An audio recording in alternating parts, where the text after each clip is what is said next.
we'd like to welcome you to the August 18th, 2020 school board meeting. It is now, we're calling to order the general session. It is now 7 o'clock p.m. And we would like to welcome you to our week of incremental return to school. Normally we would just say welcome back to school, but we're doing it in an incremental steps, and we'll learn more about that tonight. Now, so far, so good, according to Dr. Little, and we'll hear more about that too. So do I hear a motion to conclude executive session and begin general session? Okay, thank you, Ms. Green. Do I have a second? Second. Thank you, Dr. Powers. Are there any questions or comments, board? Hearing none, we'll take a vote. All in favor, please say aye. Aye. Any opposed? The motion carries, and it is unanimous. It is 7 o'clock p.m., and I call to order the general session of the August 18th, 2020 board meeting. We are meeting tonight in compliance with the governor's orders, CDC recommendations, and the Town of Lexington ordinance. Excuse me. The auditorium has been thoroughly cleaned and sanitized before this meeting and will be after the meeting as well. District staff will also sanitize the microphone before and after staff presentations or individuals speaking during citizens' participation. All board members, employees, and other individuals in attendance are encouraged to social distance and must wear a face covering at all times. There is limited seating in the auditorium to maintain social distancing. Once that seating is filled, attendees are asked to go to the staff development room, which tonight is serving as an overflow room where they can watch the meeting while observing social distancing guidelines. The public is encouraged to watch the meeting on our YouTube channel. After the meeting, the district will follow its previously established process by posting a video of the meeting to the district's YouTube channel, our Lexington One video site, and our own website. I would like to notify you that the district is in compliance with the South Carolina Freedom of Information Act. We have notified the media of the date, time, and place of this meeting. The district also tapes the meeting for accuracy in preparing the minutes. At this time, I'd like to call on Dr. Kyle Guyton for our invocation and our Pledge of Allegiance. Dr. Guyton? So life has been pretty serious lately, and sometimes we just need a moment of lightheartedness. So who better to do that than Dr. Seuss? Congratulations, today is your day. You're off to great places. You're off and away. You have brains in your head. You have feet in your shoes. You can steer yourself any direction you choose. You're on your way, and you know what you know, and you are the guy or gal who'll decide where to go. Out there, things can happen, and frequently do, to people as brainy and footsy as you. And then things start to happen. Don't worry, don't stew. Just go right along. You'll start happening too. Oh, the places you'll go. You'll be on your way up. You'll be seeing great sights. You'll join the high flyers who soar to high heights. You won't lag behind because you'll have the speed. You'll pass the whole gang, and you'll soon take the lead. Wherever you fly, you'll be the best of the best. Wherever you go, you will top all the rest. May God bless our students, teachers, administrators, support staff, parents, and caretakers this upcoming school year. Let's stand for the Pledge of Allegiance. Pledge allegiance to the flag of the United States of America and to the republic for which it stands, one nation, under God, indivisible, with liberty and justice for all. Thank you, Dr. Guyton. That was absolutely perfect. So, board, we're down to 5.0. Do I hear a motion to approve the agenda as presented? So moved. Thank you, Dr. Powers. Do I have a second? Second. Thank you, Mr. Oswald. Are there any questions or comments regarding the agenda, board? Hearing none, we'll take a vote. All in favor, please say aye. Aye. Any opposed? The motion carries, and it is unanimous. Board, in front of you, you have received the minutes of the July 21st, 2020 board meeting. Other than corrections that have already been received and made, are there any other corrections? Hearing none, the minutes will be accepted as presented. Board, we're now to 7.0, which are reports and action items from executive session. Do I hear a motion to approve 10 certified recommendations for the 2020-2021 school year? Madam Chair, I move the board accept the 10 certified employment recommendations made by Dr. Little and the senior leadership team for the 2020-2021 academic school year. Thank you, Dr. Powers. Do I have a second? Second. Thank you, Mr. Oswald. Are there any comments or questions, board? Hearing none, we'll take a vote. All in favor, please say aye. Aye. Any opposed? The motion carries, and we welcome those 10 certified recommendations, and it is unanimous. Do I hear a motion to approve one administrative recommendation for the 2020-2021 school year? Madam Chair, I move the board accept Dr. Little and the senior leadership team's recommendations for the one administrative position for the 2020-2021 academic school year. Thank you, Dr. Powers. Do I have a second? Second. Okay, thank you, Mr. Oswald. Are there any questions or comments, board? I would like to ask Mr. Stacy, just give us a quick update on where we are on filling our positions for the school year. Yeah, we have 17 certified vacancies left to fill. Of those 17, 6 recommendations are in the loop, which is we haven't processed all the different pieces, references, background checks, et cetera, but we think we have 6 more filled. We have some special ed positions that the special ed department is working to reallocate loads to see if they can absorb some of those positions. And so I hope by Friday of this week, we'll be down to 4 vacancies. I mean, that's pretty good considering what some of the people around us are doing. So thank you. Okay, thank you. Are there any other questions or comments, board? No, I just want to continue to thank our whole district, but your department as well, just because, you know, I hear over and over, Lexington One's a great place to work, and even if they don't get the job, they speak to the interview process and how positive it is and respectful it is. And obviously, you know, Gloria and her team and the rest of the team makes it an easy place to work, but if y'all didn't do it, y'all did, it'd be hard to get in the door. So thank you. Thank you.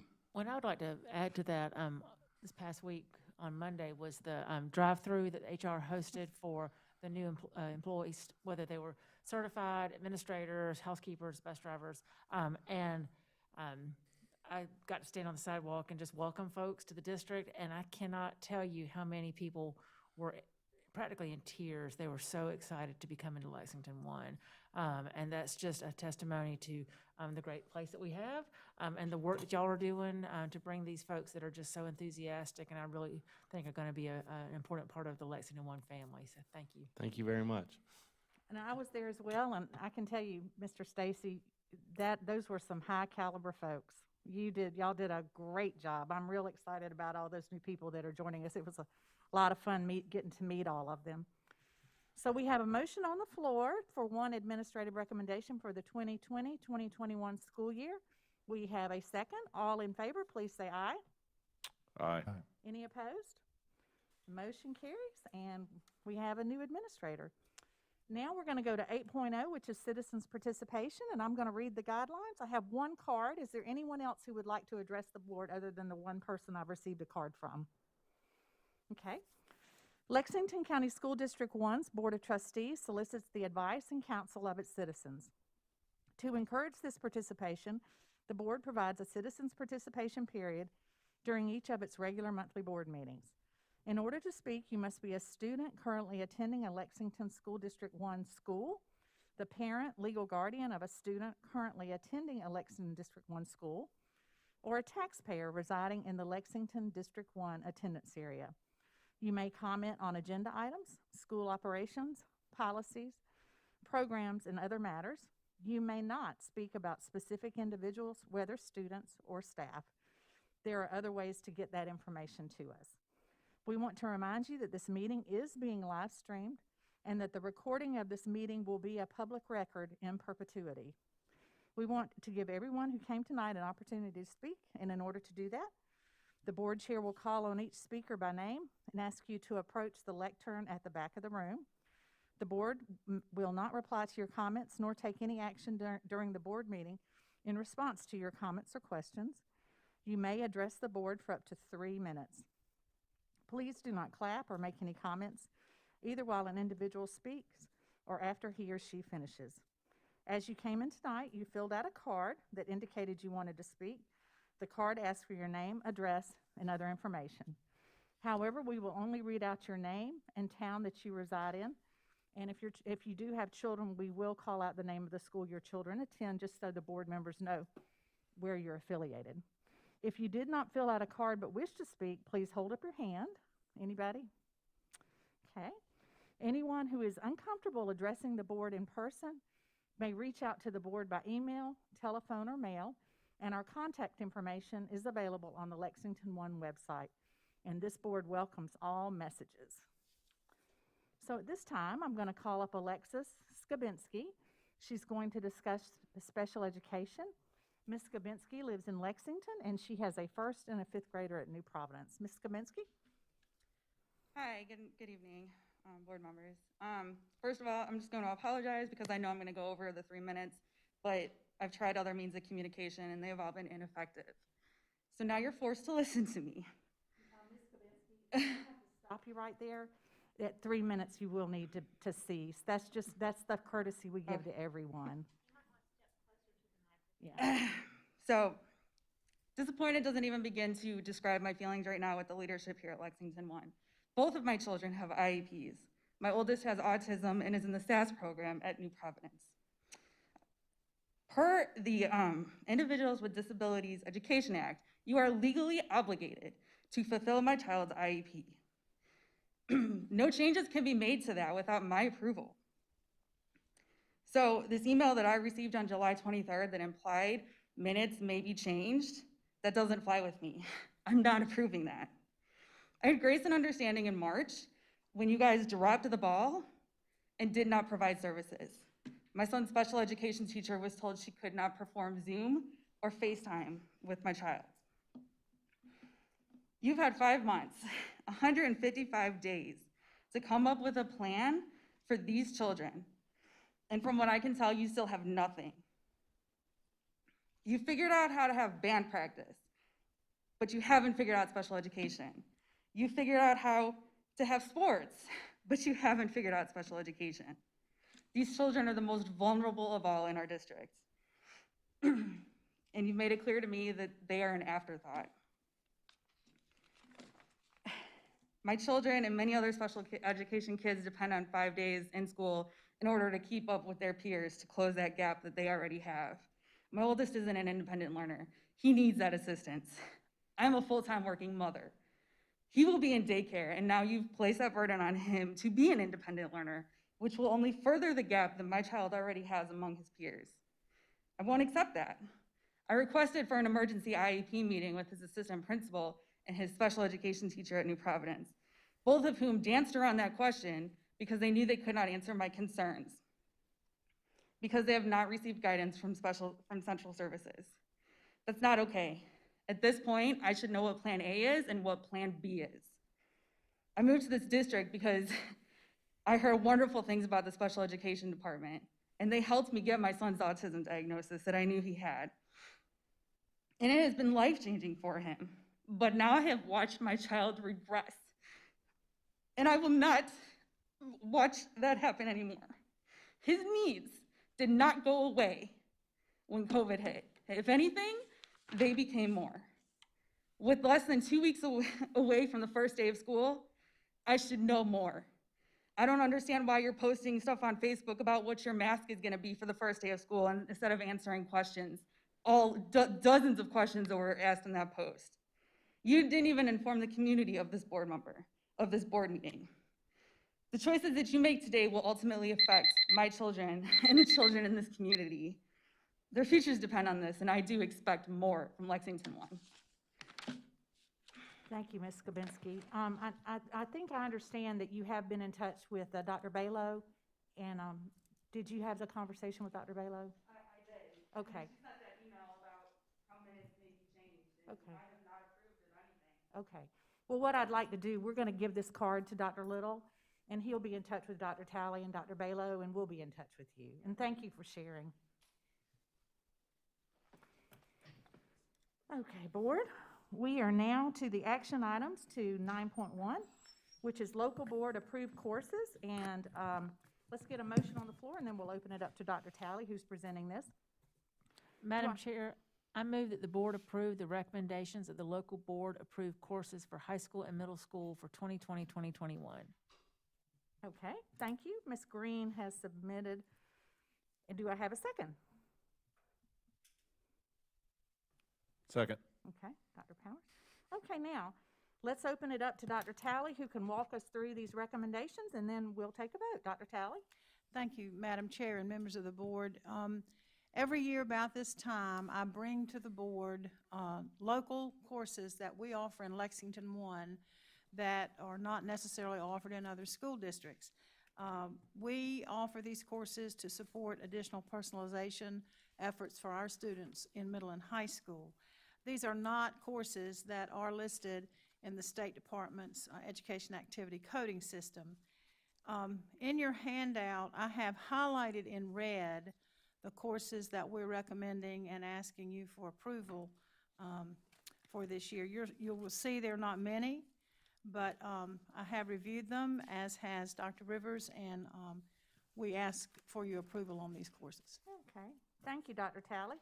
Board, are there any questions or comments regarding these approved courses for the high school and the middle school? Okay, hearing none, we'll take a vote. All in favor of these, the 2020-2021 local board approved courses for high school and middle school, please say aye. Aye. Any opposed? The motion carries and it is unanimous. At this time, we'll go to 9.2. Do I hear a motion that the board adopt a resolution to provide for the issuance and sale of not to exceed $11,400,000 general obligation bonds of Lexington County School District 1? Madam Chair, I make a motion that the board adopt a resolution to provide for the issuance and sale of not to exceed $11,400,000 general obligation bonds of Lexington County School District Number 1, South Carolina. The bonds are to be issued in 2 or more series. The bond resolution will prescribe the purposes for which the proceeds shall be expended for the payment of bonds and other matters relating thereto. Okay. Thank you, Dr. Guyton. Do I have a second? Second. Thank you, Dr. Powers. Okay. At this time, I'm going to call on Mr. Salters to walk us through this resolution. Mr. Salters? Thank you, Madam Chair, members of the board. This is a standard operating procedure that the district has done for many years.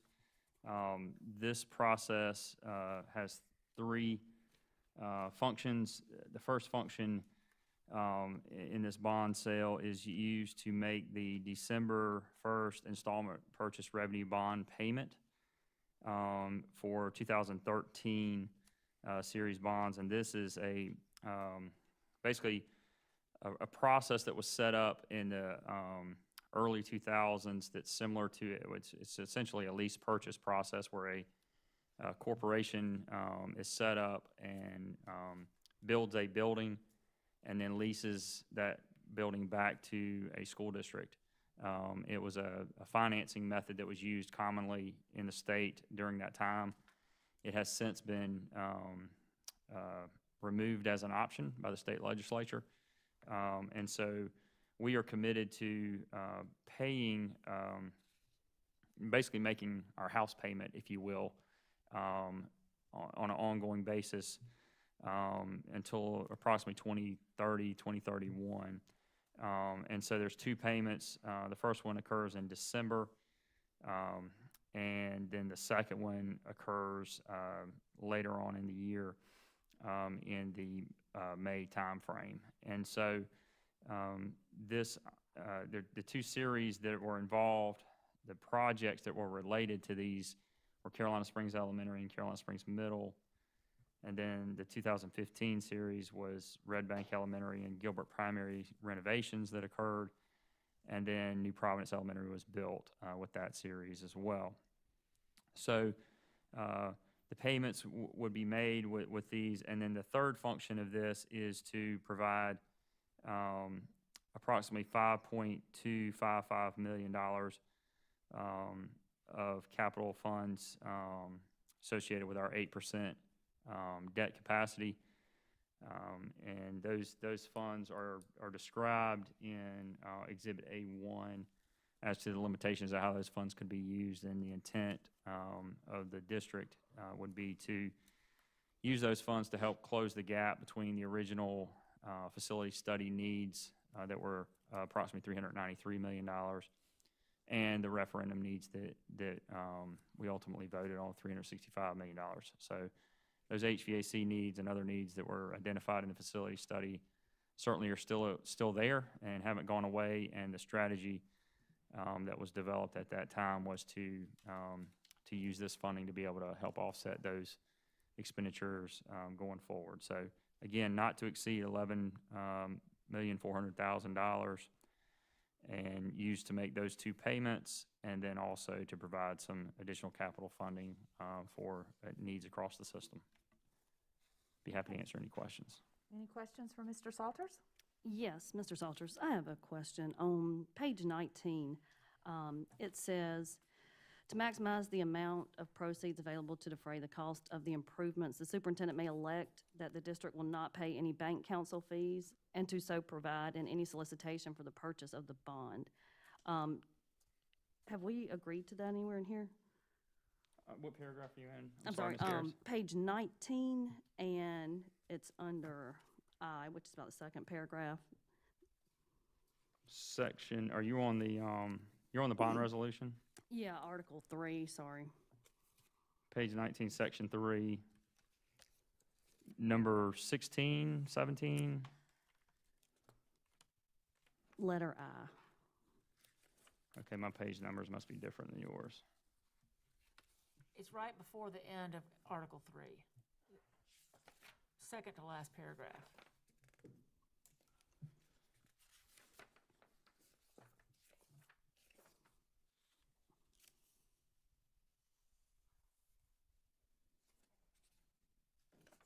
And I've got it right here. I'm just looking at.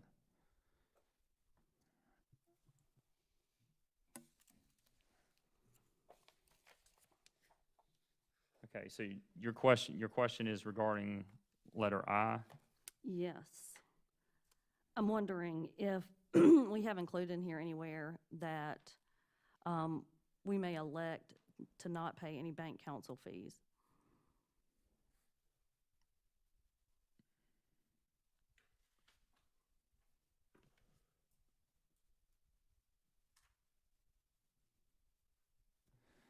I'll have to get back to you on that, Ms. Garris. Okay, that's fine.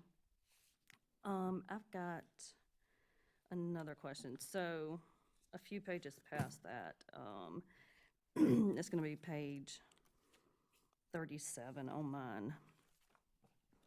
It's right after the end of Article 10.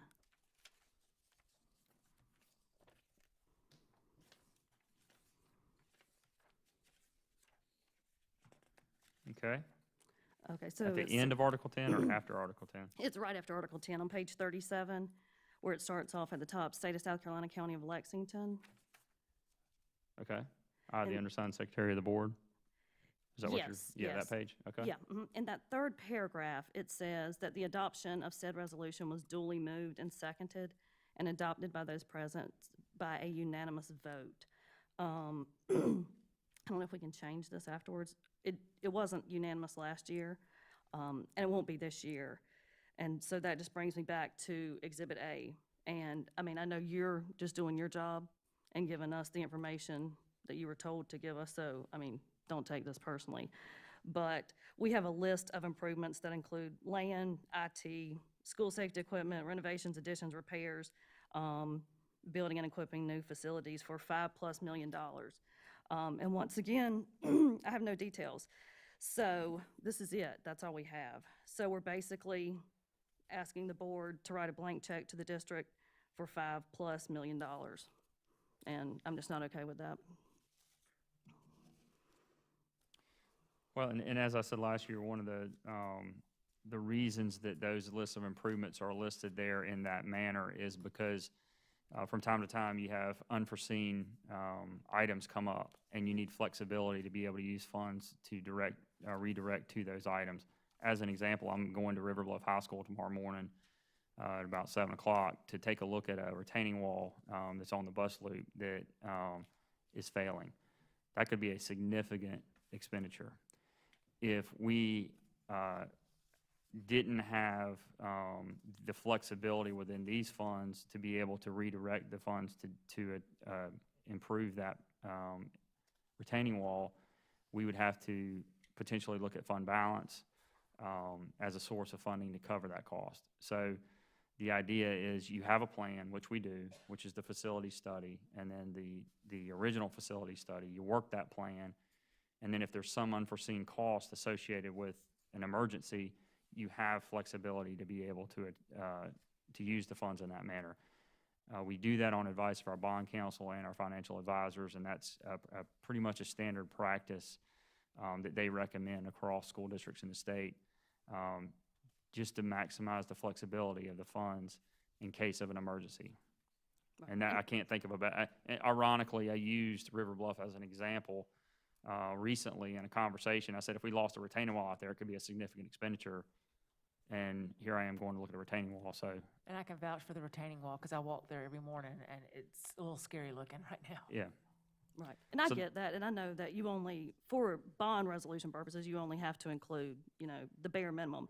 As a board, I just think we need to ask for more details. We need a capital improvement plan. We need to know itemized details about every school, what's needed at that school, how much it's going to cost, when it needs to be repaired, what needs to be repaired there. So that way we can keep up with it as well and know what's going on. To use more, so education finance is incredibly confusing. So to use more community-friendly words, if we think of the bonds as our mortgage and we think of the 8% money as our home equity line of credit, if you will, help me reconcile how we eventually pay the interest. Pay the principal, okay? Because obviously we're issuing bonds to pay a previous borrowed amount. So, the perception would be we're using borrowed money to pay for borrowed money. Eventually, the piper comes due and we have to pay the principal. So can you just kind of walk through the mechanism of that and what that looks like? And it's funny that you asked that question, because I literally just had this conversation with Deborah outside. And here's the way you need to think about the lease purchase. So you have a corporation who built a building, okay? So think of that corporation essentially as the lien holder, if you will. Now, we established an arrangement with them to pay them back. They are not the creditor. Okay, we had to go out and get a mortgage to pay that debt, if you will. And so, well, technically, they own the asset. They own the asset, and so we're buying the asset from them, and we are buying that asset from them by making a payment to them. Okay, just like the bank owns my car, and I'm making payments to them to get that car, ultimately to get the title. Eventually, we will, in 2030, 2031, we will get the title, if you will, the deed to these properties. So they set that up, they own it, and we're making payments to them. We had to go get financing to make those payments. So we went out to, we're going out to the bond market to get the financing to make the payments. If we default on the payments, then the asset becomes not ours anymore. We won't be able to get the asset. Right. It's pretty important we get the asset, since it's 3 of our school buildings, complete buildings. So did that answer your question, or does that help you at all? It does, and of the ones that are left in the previous corp, that's the 2013 and 2015 bonds. Is that it that's left in there? Yes. Set to mature in 2031, I believe. So that's right. This mechanism will continue until 2031, and then the asset is officially ours. Yes. And then at that point, during this time period, we will have been making payments for the 6.2 that we're issuing today. We will be making payments along the way to satisfy. That's right. We get debt. tax revenue in to make those payments. Gotcha. That's correct. And then of the 8% money, if that's our line of credit and we're putting 5.2 million against it, where do we sit in terms of how much we have borrowed against our 8% money? And so I sent along with the resolution the overall schedule. And if you look at in the board packet. If you look at like page 3, it gives you basically a layout of the capacity that we anticipate being available to us, and you notice that we're looking at 5.2 million roughly carrying on forward. We do get some additional capacity as we move down the system as things get paid off, and so our financial advisors, really, when we laid out this referendum program, factored in that gap or that amount of money roughly going forward each year, because we have different needs across the system that are going to come up over the course of really the next, right on. One of those big needs that will come up is our as Dr. Talley will tell you, is our device refresh. And so that's going to, we rolled devices out last year. We have a 4-year rollout on those, so we're going to have to buy devices again. And so these funds are available to be able to do that on that cycle, along with the other capital improvements we have. But and then page 6 of that schedule shows you the millage target that that we would hit to keep that that debt schedule. Now, one of the benefits of all of this is when the financial advisors laid out the original debt schedule, they factored in essentially an interest rate of about 5%, being conservative, and we're hitting the market right now at about 2%. So that's a tremendous savings, when you're talking about borrowing $150 million. So it gives us more room in that schedule to either be able to have some more flexibility to, in the future, potentially leverage, use more home equity line, to use the analogies, which is a really good example, or maybe reduce our line of credit if we chose to do that. And that, essentially what you would do there is lower your millage rate so that the money coming in, because you're not having to service the debt as much, so you could lower that millage rate going forward. Sure. I think in this district, with the way we're growing, the strategy is probably going to be to keep that millage rate right about where it is and continue to use that growth, because we're going to need more schools. And when you have 5.5 million square feet of facilities, those facilities all have needs to keep them up. We have, Ms. Garrett sent me something recently about, an issue in a ceiling. Turns out that was a roof leak. That's a great example. I mean, we have issues come up in our schools just like you do at home. And so we're going to have the sources of funds to be able to pay for those things. And that does not come from the state, and it does not come from the feds. Those are local responsibilities.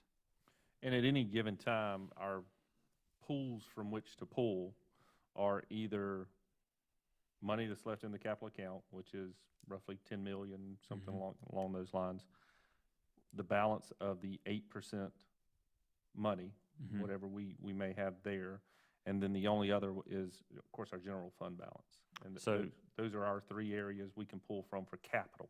We actually have a fourth right now, and that would be the $365 million bond referendum. Right. Yes, Outside of that. Outside of the bond referendum, on any given day, Yes, sir.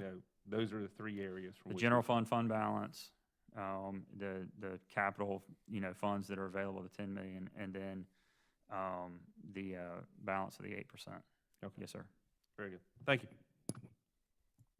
Yeah, thank you. I would just like to say, I don't have a problem with the 6 million installment bonds. It's just not knowing what the other 5 million is going to. And it worries me that we have schools like Gilbert Elementary and Pillion Middle that we have to basically demolish parts of it. Whereas if we had something that we could follow along a timeline and say, okay, it's time for this to be replaced, or this needs attention, instead of just 5 million and we don't know where it's going. That's all. But thank you so much for all these other reports. Those are very helpful. Sure. Any other questions or comments, board? Okay. We now have the resolution on the floor, which Dr. Guyton presented. Dr. Powers seconded. All in favor of the bond resolution, please say aye. Aye. Any opposed? Jada's opposed. Okay, so it's 6-1, and the motion carries. We're now down to 10.0, which is superintendent's report, and I'm going to turn it over to Dr. Little and board. This is for information only. Thank you very much, Madam Chair. Obviously, we have a lot taking place. I'm going to talk about two things sort of during my section, and then we'll roll out the other specific reports. The first thing I want to tell you is that today is the second day of Leap Day, and we are with 3 more days to go. These are the days that our state superintendent lobbied the state legislator for, and our children are coming in small groups. The teachers are using assessments, teachers are building relationships, teachers are touring them around school. It's been my pleasure over the last couple of days to see 12 schools in 2 days. It's been a bit of a whirlwind over the last couple of mornings, but what a wonderful chance to get back and really for the first time since March have students in our school with the purpose of instruction. And so it is an exciting time for that. The plans that you start seeing in place have really been great. Some good feedback from teachers as we walked around. The feedback, they actually like the extra 5 days.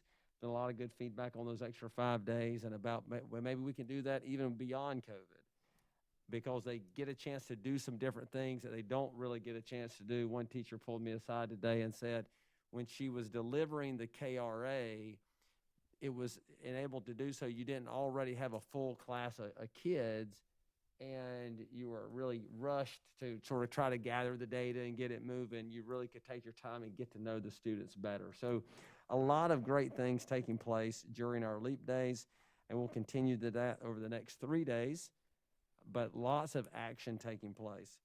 I also I called Dr. Phillips because I wanted him to share some of my time today because there's an important question, and I will tell you, the idea is not completely formulated yet, but I wanted to make sure today that we talked about, especially as on August 31st, the horizon of the first day of I don't want to call it real school because what's happening now is real school, but the first day of our official school calendar, where how do we begin to proceed? One of the great questions that we are going to have to tackle, and it may help, DHEC may eventually give us some different guidance on this, and of course, we will be working with DHEC anytime we have conversations about the coronavirus and COVID-19 and our medical professionals.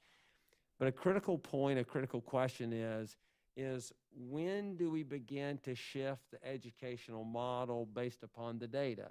You saw already my beloved University of North Carolina, I think, made it a week before they ended up shifting to a virtual model. Likewise, we're going to have to ask ourselves the question, how does the data drive our decisions in relation to the coronavirus? So we're going to give you just a brief 30,000-foot view of how we are framing that decision, and I believe Dr. Phillips is going to share with us a couple of things about that.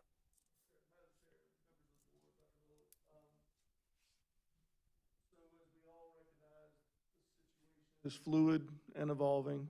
And as a result of that fluidity, we need to have a protocol for monitoring and acting on the level of spread of COVID-19 within our district. So, and it's important that we are transparent about it and that it is structured in such a way that our schools have the guidance that they need to make these kinds of decisions. So, what we've come up with at this point are 4 primary decision factors, okay? So the first being the number of active cases in the school. So that's all human beings in the school, not just students. So how many people do we have with active cases? What is our student attendance rate? And we're looking at in the moment and over time. So are those trends going up or down? Same thing with staff attendance. Or do we have enough people in the building to teach the children?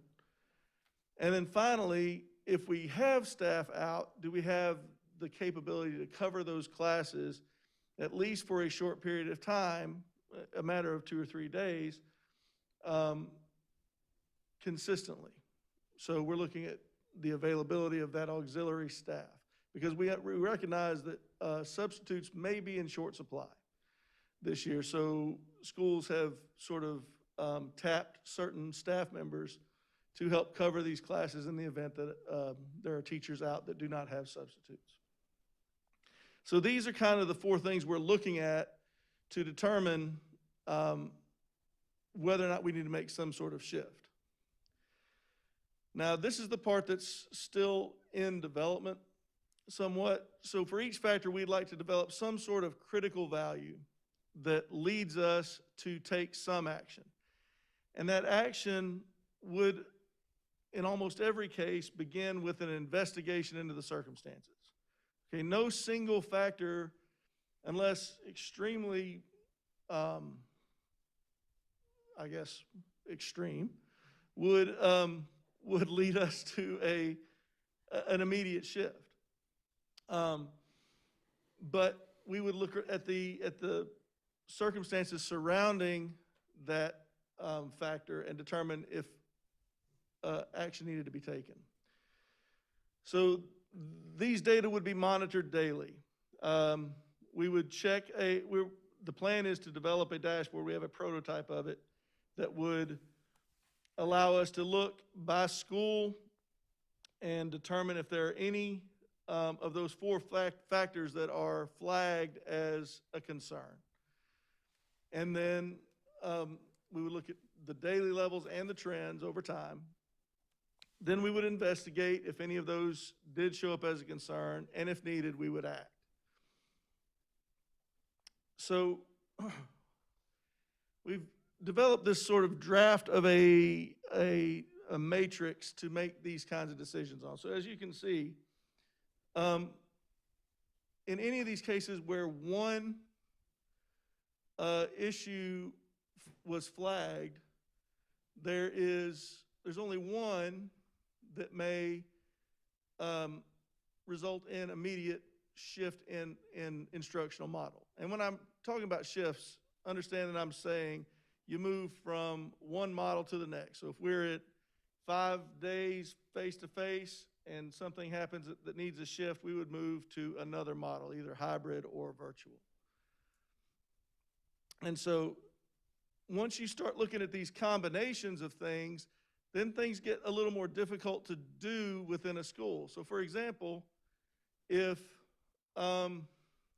your staff attendance is of concern and your availability of auxiliary staff is of a concern, then you don't have enough people in the building to teach the students, then you may need to be making a decision about what to do. And then obviously the more factors that show up, the more critical things could potentially be. Now, obviously, it's important to set the benchmarks that we use to make these decisions very carefully. And that's why those are still in development. My kids would tell you that I'm a doctor, but I'm not the smart kind. So I don't pretend to know, the best way to set these benchmarks. So we're trying to do our due diligence and find the best way to measure these factors in order to determine at what level we need to make a call on that. And I would add, I think everyone's struggling with that. And so I think, looking at rolling 7, 14, or even 28-day averages and how they're trending, and again, getting 1 or 2 standard deviations out on that trending line may inform us, because I don't think anyone knows what to expect. And again, if we use state level numbers as percentages, they're really designed for hundreds of thousands of people. And I've learned in the work of the hospital, when you're dealing with a smaller denominator, which some our elementary schools are, 1 or 2 kids can switch a percentage dramatically, right. And you'd hate to make a decision based upon a percentage because 2 kids flipped over, one way or the other. So that's where it gets a little bit difficult generalizing state level DHEC numbers to our individual school or classroom decisions. So. Right, that's correct. Yes, sir. So again, that was a very high-level view of this, and I'm happy to answer any questions to the extent that I am able, so be careful what you ask. Well, and Dr. Phillips, and I have a question, and I don't actually think that it's a question for you. Okay. Although your scenario that you gave is what led to the question. So maybe it's a Dr. Little or a Dr. Talley question. So in the instance that Dr. Phillips illustrated on the graph, so we're at the line where we're at the critical level of staff attendance and the critical level of auxiliary staff availability, which means, okay, we've got to switch to hybrid. In that situation, who is actually teaching the students? Because the teachers, I'm assuming, are in some sort of a quarantine mode, and the staff is in some sort of either lack of availability or quarantine mode. So then who provides the instruction at that point in time for when the students do go hybrid? Well, I think you're making an assumption that that's what the investigation we would really look at. What are the status of the teachers? And why do you have a particular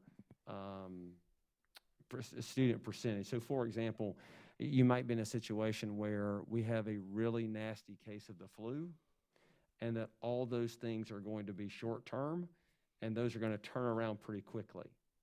The flu or strep throat or stomach bug, which we have on a fairly regular basis. So that's why the investigation is going to be so important, and you begin to identify the individual factors of the situation. So is it isolated? Is it? Right, but I'm kind of down past investigation to more where it looks like the investigation triggers an action. So when you trigger the action, have we anticipated what we're going to do if we have no available teachers and no available auxiliary staff? And that question has been placed to me by teachers and parents is, if teachers are quarantined and they're not supposed to teach from home, and the students go out on virtual, then who picks up the instruction for those teachers in their absence when the students are either in the classroom or hybrid? Well, so let me kind of give you from the beginning. So when a teacher is quarantined and they are asymptomatic, and that's really the key piece here, in order for them not to lose leave, we are having them work from home during those situations.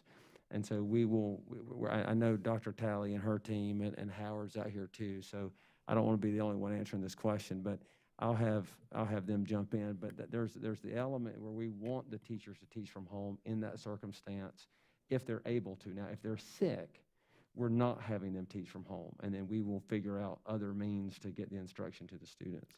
Right, I would just add to what Dr. Little has said, it depends. So just because you're quarantined doesn't necessarily mean you're sick, right? So it would depend. But honestly, to answer your question, if everybody's sick, well, there's no one. We don't have a storage room of teachers to pull from, to answer your question. We hope that would not happen, but it would really depend. And I understand, and that's a valid statement. But you can see, like, especially if there's spread within a high school, that, all of a sudden the auxiliary staff is all. Ms. Green, can you adjust your microphone? It's kind of hard to hear you. I turned it off, sorry. You could see where, and heaven forbid any of this happens. This is all wild speculation, and things are going to go smoothly, and we're not going to have to do any of this. That's my prayer. But in the event that we're in a situation where there's spread among staff, and so we start having staff members fall like dominoes, either symptomatic or asymptomatic, or just they have to quarantine because we don't know yet. And so then the auxiliary staff, there is a limited amount of auxiliary staff in each school or even district-wide, and they're all of a sudden maxed out. So I guess there is a concern that you've got students who are not exposed and are not quarantined, and where are the teachers to provide the instruction that needs to take place? And I don't know if that's just. Well, okay, so we've talked about those types of scenarios. So the scenario, first of all, is, again, if we're unable, if the investigation leads us to say we are unable to deliver face-to-face instruction, the most likely scenario, based on what you've asked, and again, this is hypothetical, so there's always a lot of different variations to this. So to Dr. Talley's point, it depends. I want to lean on it depends, and I'm cautious about doing all hypothetical scenarios tonight because because there's a bazillion of them. But I would tell you, and if we don't have the faculty, then our first response is most likely to switch to a more virtual approach for a certain amount of time as those faculty are able to cycle back in. But that's also part of the investigation, because you got to see where are people on the cycle of when they're coming back in. So for example, if you have a large number of teachers who are quarantined, but they're getting ready to come back in, say within 3 days, your response might be a little different than, say, if you have all of a sudden a large number of staff quarantined and then they're not going to be back for 3 weeks. That's a different approach. I would also tell you it's one of the huge reasons why we are, and I don't mean just to talk to you there with a question, it's one of the huge reasons why we are practicing our safety protocols so that we don't find ourselves in those situations. That's what the mask, that's what the 6 feet, that's what the washing of hands, all of those things together that we're really trying to work on. Now, as we reduce social distancing, then we are really then relying on the other protocols, and we got to be really good at it. So when people ask me, well, why aren't we going back to school face-to-face 5 days a week on August 31st? That's my response. We are practicing. We got to get really good at it. Today's a great example. These last 2 days have been great examples where we've started the practicing. Kids are coming in with masks for the first time. They're getting used to being in a classroom wearing a mask. Teachers are getting used to being in classrooms wearing a mask. Teachers are getting used to, and really all staff are getting used to, how do we sit beside each other? How do we collaborate? How do we work together? And so when you become close contacts, those are the types of things that we're practicing in that regard so that we are able to avoid mass, and I say avoid, to the extent possible, avoid mass quarantining of those types of situations for our staff. But that's a critical example of why we got to practice, because there is a world where high levels of teachers are unable to teach. Now, the other thing is that's also probably going to be related to community spread, and so it's highly unlikely, I think, to have all teachers and no kids. It's probably going to be a combination of those things, and that's why we're trying to trigger those decision points. We understand the investigative process. We understand the framework. Now what we have to do is attach those numbers, and we will have that prior to us starting school. That's the commitment that we're having to everybody, because we've got some really good plans in place. We have some ideas that are pretty strong ideas, but we just need to tweak those last data points. Well, and I don't mean to monopolize the time, but one more question. So the investigation, Dr. Phillips, I'm going to give this back to you. Okay. Is that going to happen at the school level, or is that going to be, there's going to be a task force that does that district-wide? So I think it would be some combination of that. You know, a principal obviously would be sort of the front line of that. They know what's happening in their school.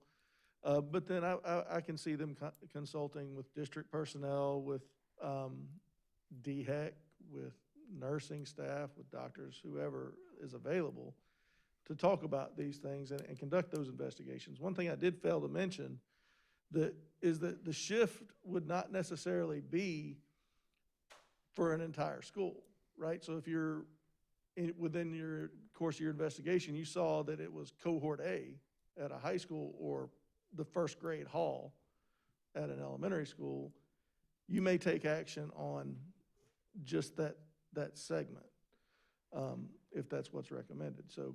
Yes, I want to piggyback on that very quickly. So the litmus test is we want to make the decision that impacts the closest possible position to the issue. So that might mean we're going to start, can we do classrooms? Can we do grade levels or wings? Can we do schools? Can we do attendance areas? And then finally, can you do the district? But we're going to, our first choices, because like, for example, if you have an issue at Meadow Glen Elementary School, there's no need for Centerville Elementary School to have to be to shift to a virtual model necessarily. It may just be an issue in the River Bluff High School attendance zone, or there might be an issue in the Gilbert attendance zone that there's no need then to switch up the Pillion attendance zone. So those are the types of things that we're looking at and really trying to dig down into that. But I want to go back, if you'll go back one slide, so just as a reminder though, we've got a dashboard that we're creating that is feeding us that data, and we will be reviewing that data every single day and to begin to try to track it. Again, remember, one of the things, we're going to be agile, flexible, and nimble, and really begin to adapt. So we're going to be feeding that dashboard. That dashboard is going to be updating every day, and we're going to try to really be on top of that. We're not going to examine the data every 2 weeks. We're examining the data every day. After probably a couple 100,000 patient encounters, I can tell you a virus does what a virus wants to do. It is a brush fire waiting to become a wildfire. And essentially that's what COVID is. COVID is now a wildfire. And so all we can do is hope to contain it, to put in mitigation strategies, to tackle it and deal with it. And fortunately, we do have, some guidelines. And the biggest guideline we have right now that is leading to a lot of these major school shutdowns that you are seeing is when you fall outside of the social distance parameters. And so now we're getting really into the weeds and talking about distance and numbers. And so we're talking more than 15 minutes for less than 6 feet. Mask is regardless. That's probably the biggest misnomer that's out there. DHEC gives no guidance whether you wear a mask or don't wear a mask. If you're masked, you're less than 6 feet for more than 15 minutes, you are considered, quote unquote, a close contact to any COVID positive patient.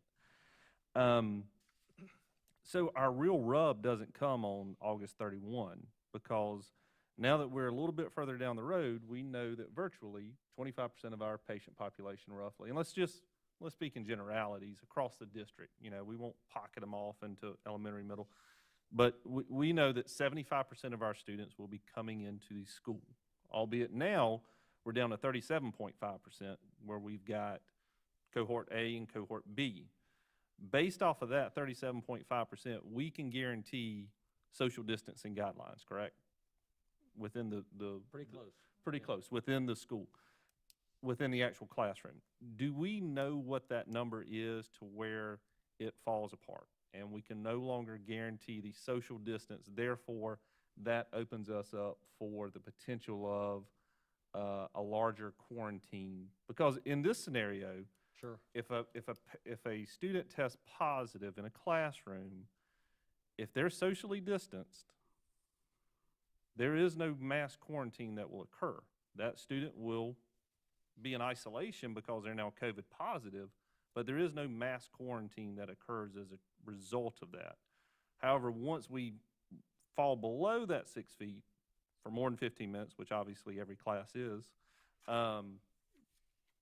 then that's when the real possibility opens up. So do we have an idea of what that number is? Is it 50%, 60% capacity?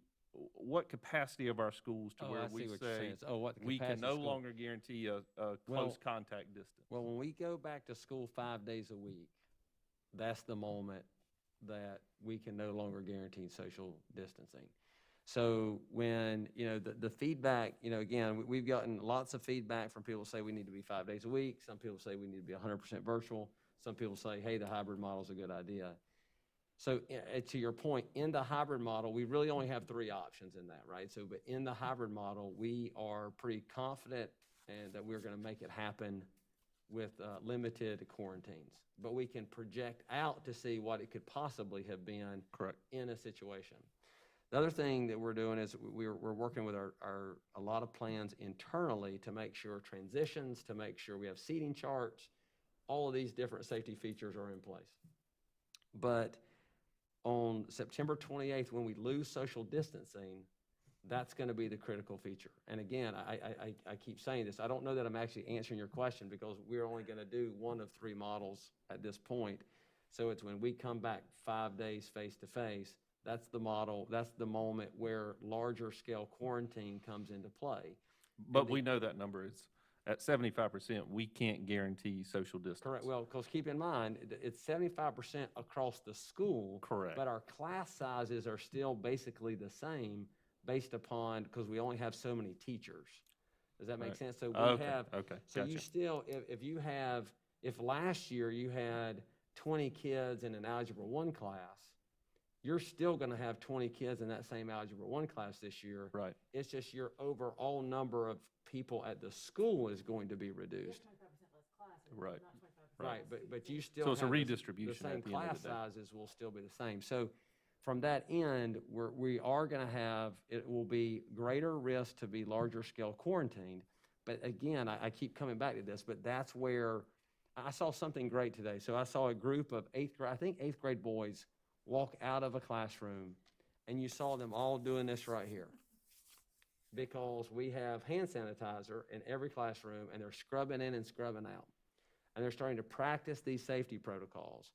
And as we continue to talk about keeping each other safe and doing all that work, I'm confident that we'll be able to reduce some of the impact of what we're seeing. Now, what happens outside in the community, we won't have that control over. But what we have control over, I think we're already seeing, even in this early stage, some good examples of the safety protocols that we're going to need to keep each other safe. So it's the moment we come back, and that's the critical piece. Once we get rid of that social distance on September 28th, right, we are going to be at risk for larger scale quarantines. Now, what we're trying to figure out, though, and again, we're trying to nail this number, once your student attendance gets below X number percent, is it time for you to shift into an instructional model so you can maintain stability? Sure. One of the things we want to be really careful of, and now I'm kind of off on my thing, so I apologize, but this is an issue, though. One of the things we want to be careful of is we want to be careful that we are moving students from a quarantine environment to a face-to-face environment, quarantine environment to a face-to-face environment. So that's why we want to make sure once we shift to either, if we need to shift to a hybrid, stay hybrid, shift to hybrid, or shift to virtual, that we could guarantee a stable instructional model for those kids. Because you don't want, I have a rising senior, you don't want her to have 2 weeks quarantined, 2 weeks back at school, 2 weeks quarantined, 2 weeks back at school. That's going to be incredibly challenging. Mm-hmm. So that's that's part of that data monitoring. And if we can't guarantee a stable learning environment, then we have to stabilize the learning environment. And as to your point, the hybrid model and the virtual model is a more stable learning environment when it comes to quarantining. Okay, so I have a follow-up on that. Kyle asked, we can guarantee social distancing guidelines, right? And you answered pretty close. And this was one of my questions as well, and I'm just going to use Gilbert Middle as an example. We have larger class sizes than most schools in districts, but we have smaller classrooms. So how are those numbers being taken into effect for social distancing? Because obviously the desk may not be 6 feet apart. We feel like we're going to be pretty close to that number across the board. Again, I can't tell you exactly it'll be 5 feet 12 inches or 5 feet 11 inches or whatever it looks like, but each school has that. And so I'd have to ask the principal of that school if there's a Gilbert Middle School or whatever else. But I'm going to turn that over to Jeff, either Jeff Salters, who's actually been in charge of that. Yeah, but I feel like we're pretty close to guaranteeing that across the board. Yeah, we've gone around to every school and basically laid out each classroom, and we've, adjusted the furniture in each classroom to achieve that 6 foot distance.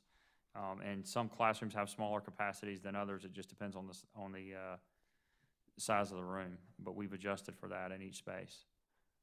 So what happens when a class has more students than there are desk space 6 feet apart?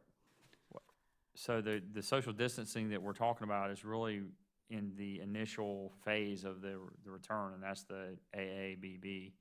And then once we get, hopefully move back 5 days face-to-face, that's when everybody's going to be back. And as Dr. Little's already said, you won't have the 6 foot social distance at that point. You're going to have a classroom of, 20, 25 kids.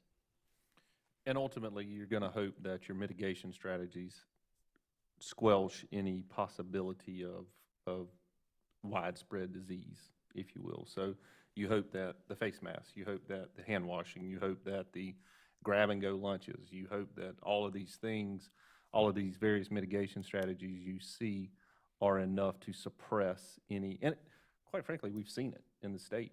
I mean, look at the numbers here recently. I mean, just with the face mask, the wider face mask use that you've seen in the state of South Carolina, you've seen those numbers come down, all up to the point at which we get a vaccine. I'm just hearing that we're not 6 feet apart.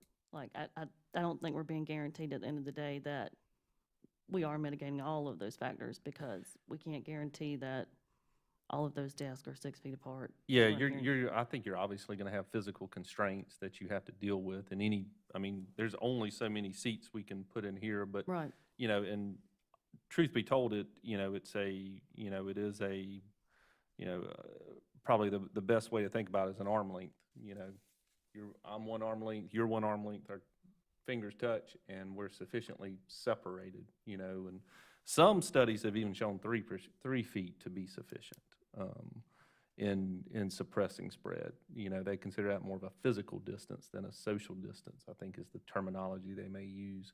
But DHEC has not adopted that as their standard, nor do I think they will, unless you've seen anything different, Brent. No, I guess the main point, though, is are we doing everything we can to distance students and teachers? And I think the answer is yes. Absolutely. Because otherwise, we need portables and new buildings, and that means leveraging taxes. I mean, that money's got to come from somewhere. So I think it's our due diligence is to spread out the students and the teachers to the best of the space we have.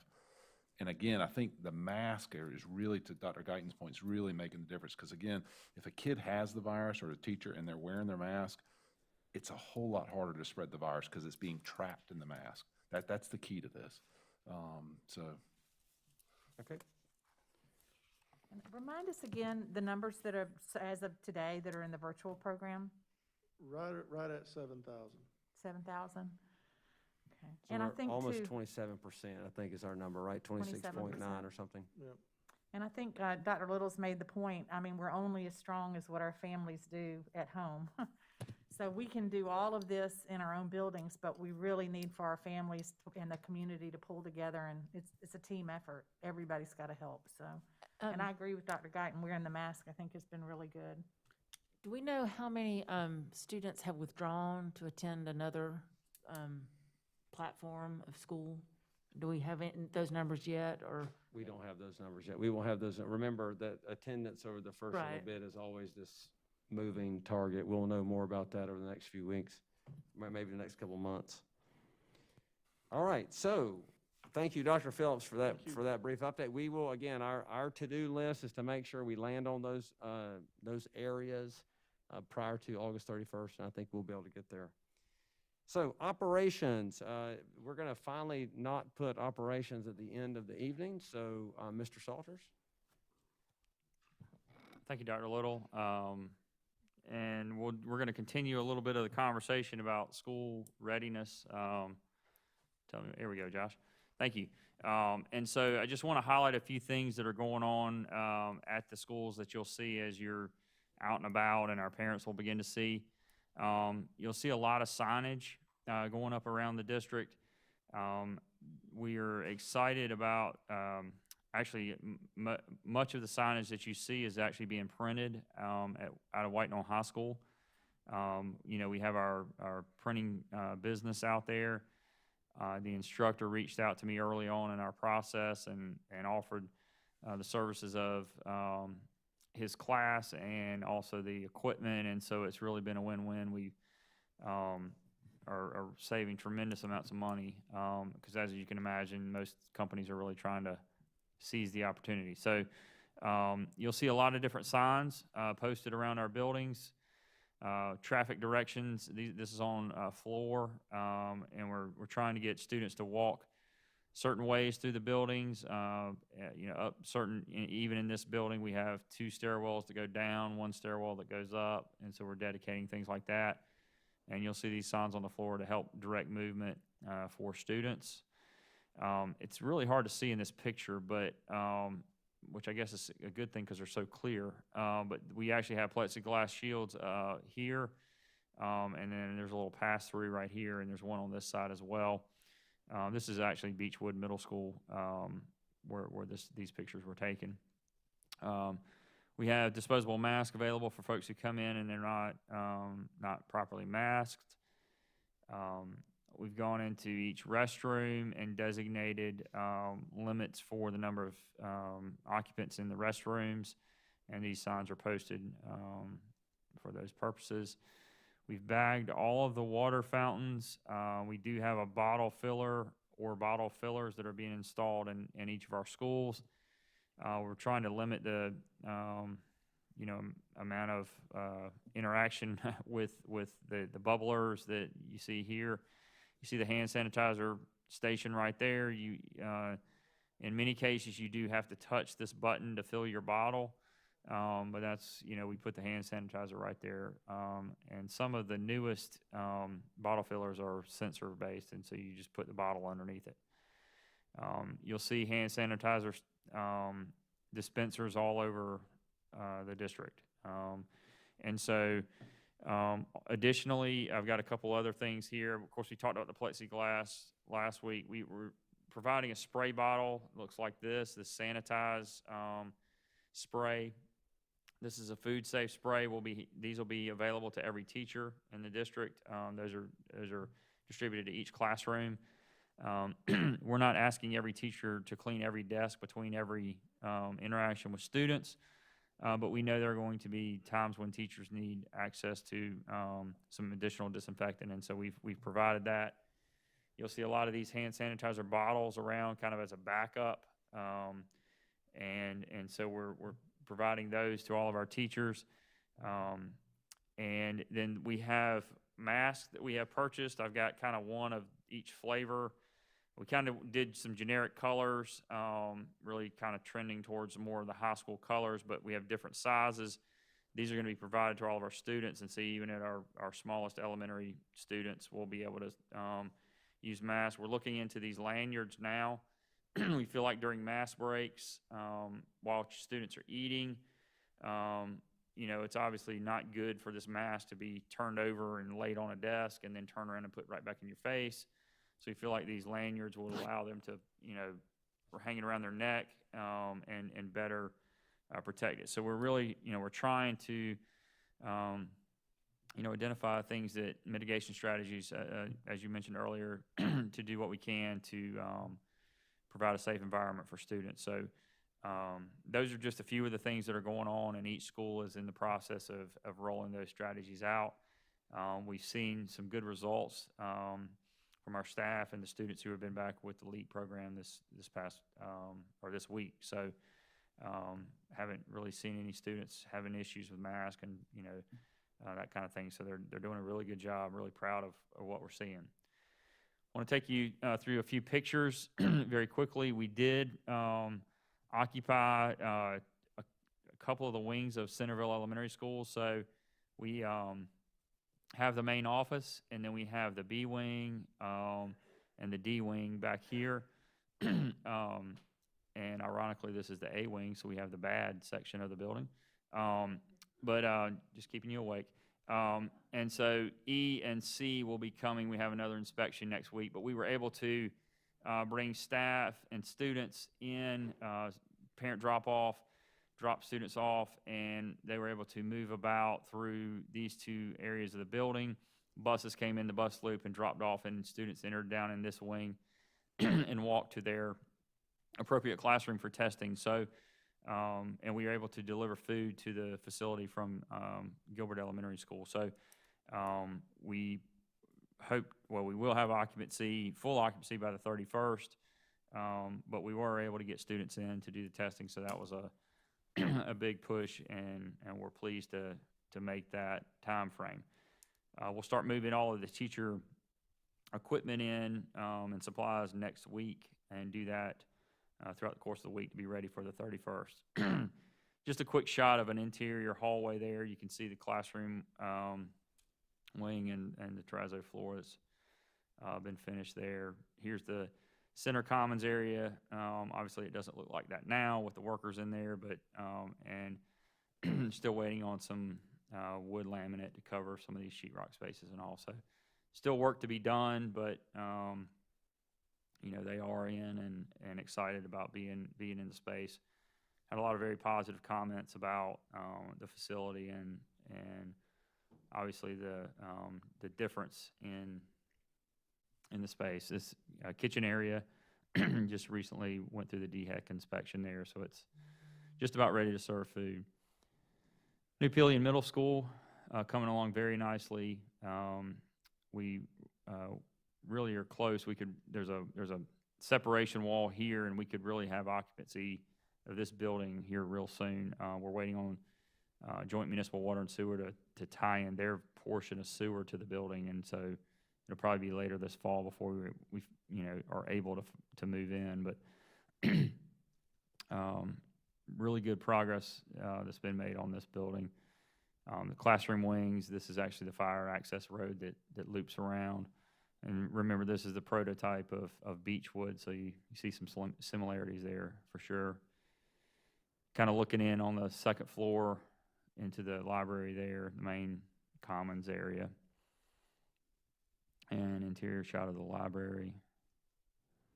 Cafeteria, the terrazzo floors have been polished. They're working on some lights there.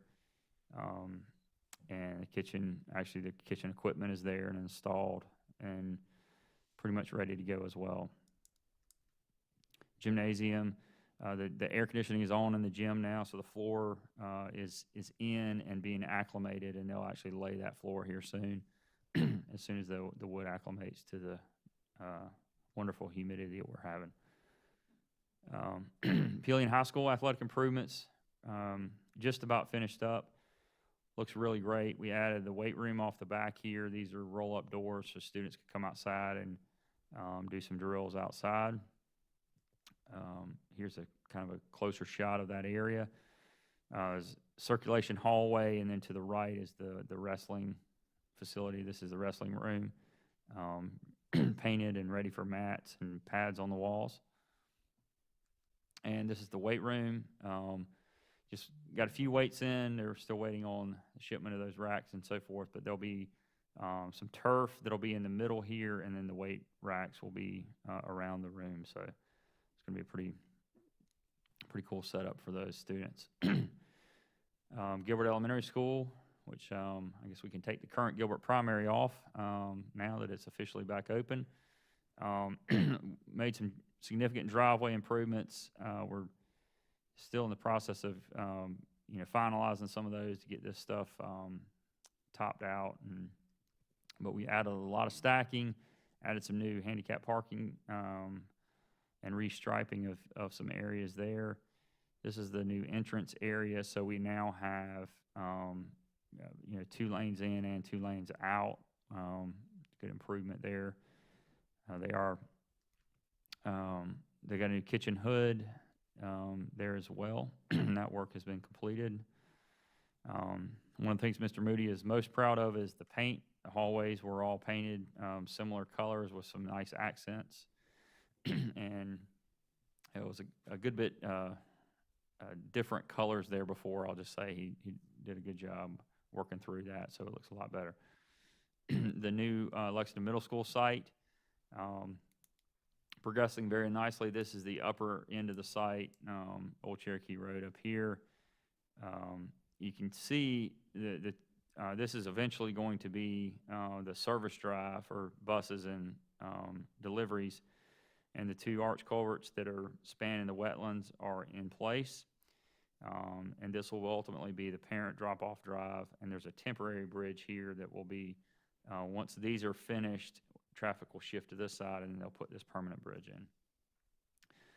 Another aerial, if you look closely, you can see the classroom wing layout. These are all the footings that have been poured. Underground storm detention going in over here. They've completed underground storm detention back here. And they actually poured this classroom slab today or in the middle of the night. And so making really good progress despite the weather and that they've had there. A lot of rain. This site's very much like Beechwood, so when the rain comes, it gets really soupy and nasty. So closer shot of the underground storm detention. And there's the two bridges that will ultimately, these are like the ones we used at River Bluff, and there'll be a road that runs over the top of those. Closer shot of the retaining wall there. Lexington Elementary, a lot of work is going on at the elementary school with improving traffic flow and drives, and you can see they're very involved in that work. Some of this work will not be done at the time that school starts. We're waiting to tie into some of the work that the town is doing, so there will be some kind of messy looking stuff when you ride by, and you may say, whoa, wait, are they ready to open? But we will have, in fact, we've had some OSF inspections and assured occupancy there. New canopy on the back of the school there. It's going in, storage building. It's funny that schools get most excited about the little things, the canopies in the storage buildings. Two of their favorite things, so that's really useful. Technology center, not real exciting photos, but reworking some bathrooms that were built in the 70s, making those ADA compliant and improving those. New roll-up door in one of the shop areas there, and new floor covering there. Oak Grove Elementary School, not a lot of pictures here, but just this one main one of the classroom addition. You can see it's really come out of the ground. Encourage you to ride by there if you have an opportunity. It's off the end of the left side of the building, and they're starting to brick it up, so it's really coming along very well. We'll likely have a roof over it in the next month or two, so doing really well there. Red Bank Elementary School, the office got a facelift, new carpet, new counter, circulation counter, and the carpet there, so a new fresh look for the folks there, and a new kitchen hood in that area. New toilet partitions, freshening up the restroom facility for them. White Knoll Elementary School, actually have a classroom addition going on there. You can see they've poured the slab for that, so good progress at White Knoll Elementary School. This is a kindergarten classroom addition right off the front right side of the building. And the ever exciting fire alarm upgrades that they're getting.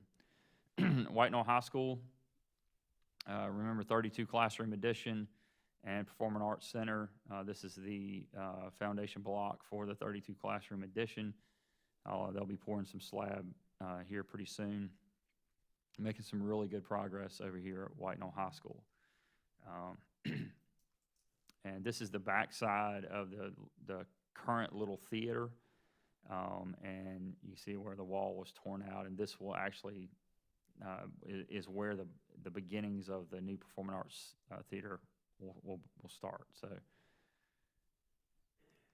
and White Knoll Middle School, new bleachers. Very excited about those. They had the old wooden bleachers that didn't have the proper hand railing and so forth, and were really under disrepair. The biggest thing they were concerned about is preserving their Warhawk, and so the bleachers blend nicely with the Warhawk and worked out really well. They do have some new tile. We retiled the cafeteria. It goes very well. They got some furniture a while back, and so that looks really, really good in there. And new carpet. The hallway, second floor hallway, needed new carpet. We did HVAC replacement there. This was a project as part of I mentioned earlier, the $393 million that was called out originally. HVAC replacement at White Knoll High School was one, White Knoll Middle School was another. And so we were able to do the carpet in that corridor after finishing out the HVAC in that second floor. They'll do the first floor next summer. You really can't get more than a floor in at one time because of the workload involved. New toilet partitions in the bathrooms as well. Of course, you can always track our progress at the building plan website. I know that's a lot of projects. You'll notice probably in the next few months, things will start dying down a little bit as we revamp and start planning our next round of projects. Summer's always the busiest time. But we'll keep you posted on those updates, and you can always check out the website as well. Any questions? With Centerville, had this been a normal year, obviously we'd be a little bit behind. I assume any delays we've seen with that were COVID related. Is that correct? Really, the only places we've experienced any real delay was at Centerville related, and that was, we lost a few days to COVID, but the wood elements that you see in that I pointed out earlier at Centerville that were missing, that factory got behind to COVID. So we've had a few material delays, but more generally speaking, we've been pretty fortunate that our projects have all, not had any major issues. Gotcha.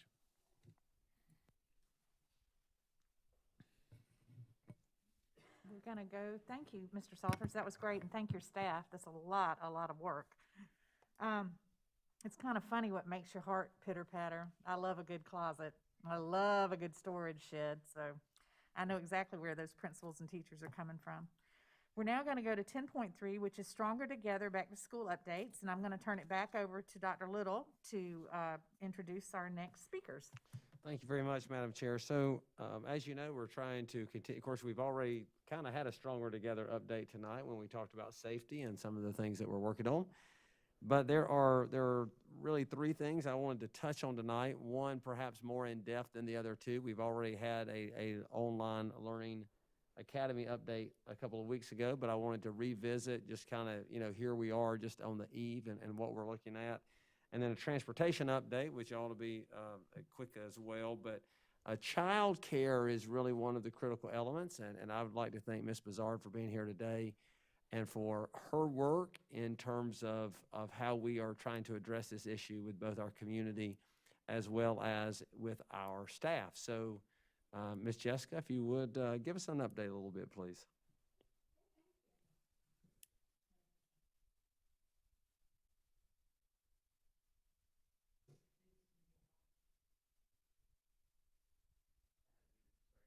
Okay.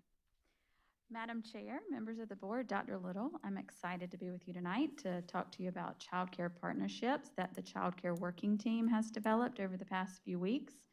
We've been hard at work thinking about what this means for families in Lexington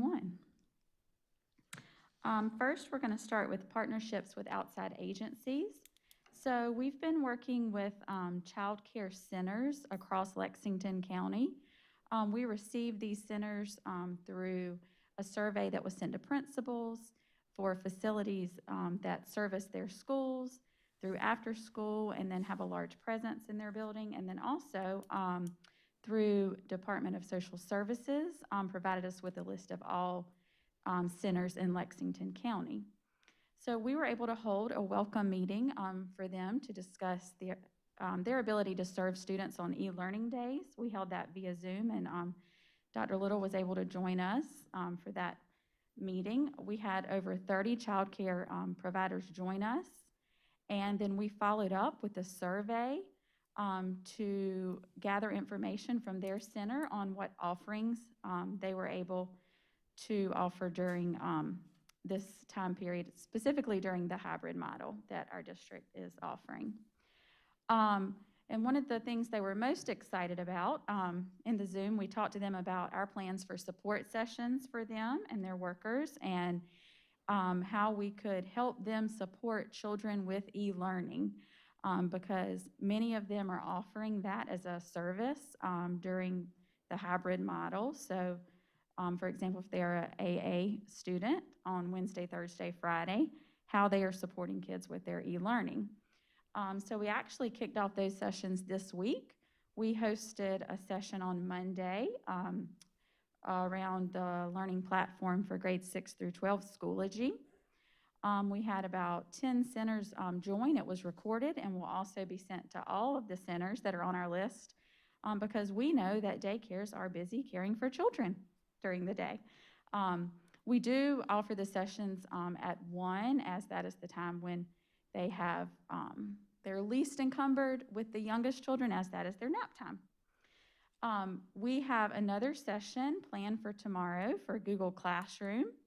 And then next week, we have 2 sessions planned. One is for how to support preschool students with distance learning. And then the other session is how to support students using the Seesaw app for their e-learning tools. So they are very excited about those sessions, and we're really excited to offer them. Howard Bissell was able to offer some support for those sessions with the digital learning coaches. They've been able to lead those and show the daycares what it looks like on a student side and how to navigate those systems. And so that's been really exciting work that we've been able to take part in. All right, so another piece of our partnership with outside agencies is the team worked hard to create a child care resource webpage, which is here highlighted in yellow.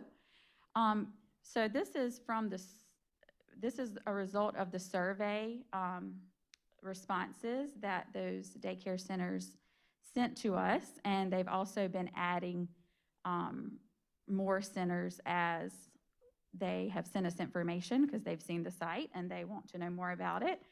So we've added that information as we've gotten those. On the site, you'll find information about centers within our attendance area that have provided that information, and then how to contact those and what services they're able to provide. Also, a piece of the child care resource are that vouchers can be obtained for certain centers. And the website, well, we're going to flip ahead. This scchildcare.org website is where families can go to find out more information about how to apply for vouchers. Ms. Bozart, do we know how they're funding those vouchers, where that money's coming from? Is it coming from the CARES Act, or is it just general Vouchers? child care money that's generally out there for child care? That's right. So these are vouchers that are have always been there. They are provided for ABC quality approved programs, and it's always been a service. However, there are grants that child care centers can receive to assist families to offset the cost of child care, but that's only one allowable expense of those grants. Another is to help with cleaning and then other upgrades to their facilities. So if they're electing to use it in that way, they can provide assistance in that way. Another partnership with outside agencies that we've worked really hard with are churches. We've worked with them to determine if they're offering anything in the way of daycare for families, and then also if they're able to support us with volunteers and or space. So we've reached out to numerous churches around the area and are continuing to do so, and we're kind of going back and forth with them about what they're able to offer. Another partnership that is really exciting. So the South Carolina Department of Social Services, specifically the Early Care and Education Division, has recently issued, let's say 2 weeks ago, a certificate of temporary operation during the COVID-19 outbreak for facilities that aren't currently DSS certified. So facilities that operate beyond 4 hours have to be DSS certified. Well, lots of after-school programs fit within that less than 4 hours, so they're not DSS certified. So a lot of the facilities we talked to said, we want to offer the full day care on students' e-learning days, but we can't because we're not DSS certified. So we were able to reach out to DSS and share that information with them. They responded that lots of school districts were reaching out to them, and so their response was this certificate of temporary operation. So one example that I know of a facility that is reached out to begin obtaining this certificate is Ezekiel Ministries, which services several of our elementary schools with a needs-based after-school program, and they recently applied for the certificate and they're waiting to hear back on approval. And as soon as they have approval, then they can operate full day care for those e-learning days for students when they're not in face-to-face instruction. So that's really exciting. And also this scchildcare.org site has a place where families can search by their address to see what available centers are near them and what space they have available. Another piece that the child care working team has been working to figure out is how to support district employees with child care. So we know that this is a burden for our employees and our teachers. They are not going to be able to teach the students if they do not have care for their own children. So we have a plan to support district employees with child care on their e-learning days. This child care is provided for Lexington School District 1 students who attend our district in grades 4K through grade 8. And it is only during school hours and is provided at the child's home school. And the space, kind of speaking to Dr. Guyton's point earlier, the space in which this is being offered is in spaces where social distancing can be observed. We have looked at the numbers that Mr. Salters and his team provided to make sure we were able to offer that. Are we using CARES Act money for that? No, this is not a cost to the district. So we are looking at support staff that, for example, let's say you have a virtual kindergarten teacher, so they also have an assistant, so that's one person that's helping to support the care, and then other support staff around the school. So this is not a cost to the district. Do you know kind of about what average at a school, how many children you think you'll be servicing? Yeah, it varies, anywhere from 40 to, let's say, 70, and that's just an average. But remember, on Monday, Tuesday, Wednesday, Thursday, that number is essentially half because of the hybrid. So half of the children would be face-to-face, and then half of the children, would be in the child care. Also, it's not every employee is taking advantage of the care. Some have other arrangements, so that has affected the numbers as well. And when we go 5 days face-to-face, this will just fade away, correct? Yes, this is temporary. This is only during the hybrid model because the hybrid model affects, our employees. So this is temporary, which hence why it's only during school hours. Okay? All right. So that is the information I have for you from the child care working team. I appreciate your time, and if you have any questions, I'll be happy to answer those. I'm just curious, so the community child care piece for working families, do you have a sense of what the cost is like per day? Because I just wonder if there are families that maybe would fall below the opportunity to take advantage of a DSS service or one of the other opportunities there, but for whom it's going to be a hardship for their family budget to provide 2 days a week childcare for 3 children.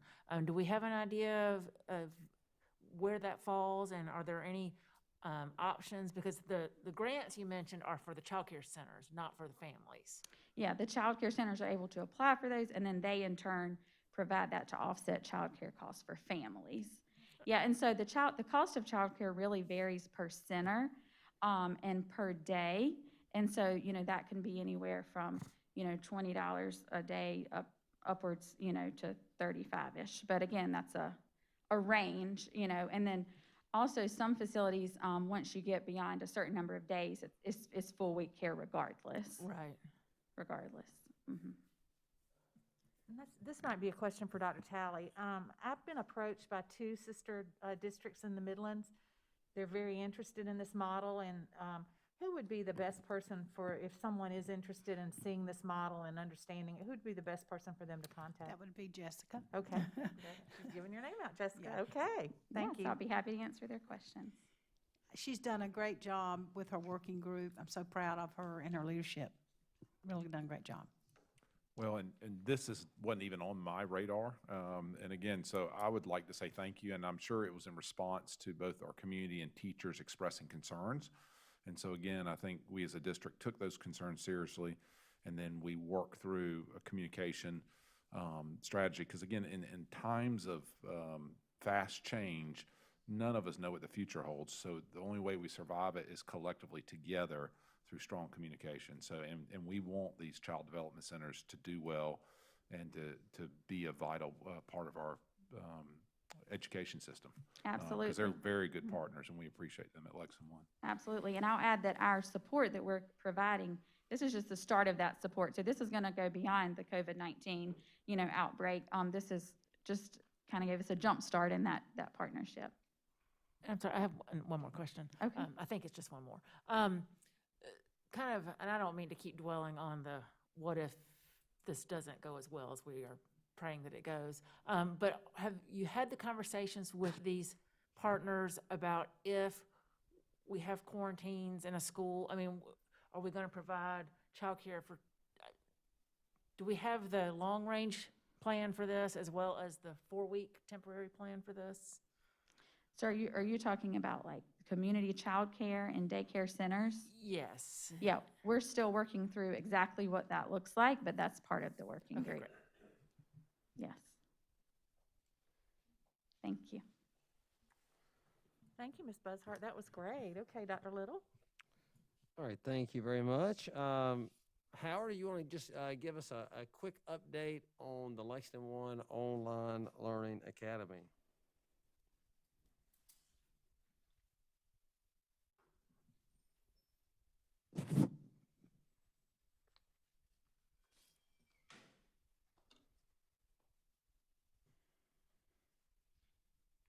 Thank you, Dr. Little, Madam Chair, members of the board. I'm excited to provide an update for you this evening on Lexington One Online Learning Academy.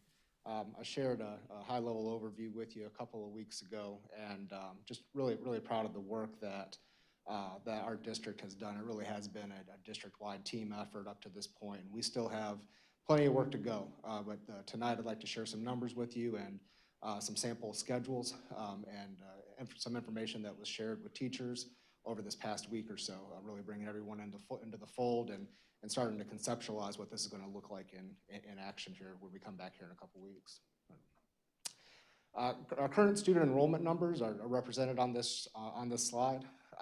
There is a bit of a difference between what you see on this slide and our total number of students in that C track. These are students that are enrolled in courses right now. Our total number is above 7,000, 7,219 students that have selected into the online learning option. And so we have about 200 or so students to schedule tomorrow morning, and that number is changing every day. And so that's been a pretty regular occurrence. There's been a lot of fluctuation there, and so we're excited to get to a point to where we can start to button up that master schedule. Sorry. But it looks like it's about 500 students per grade, if I do my math right.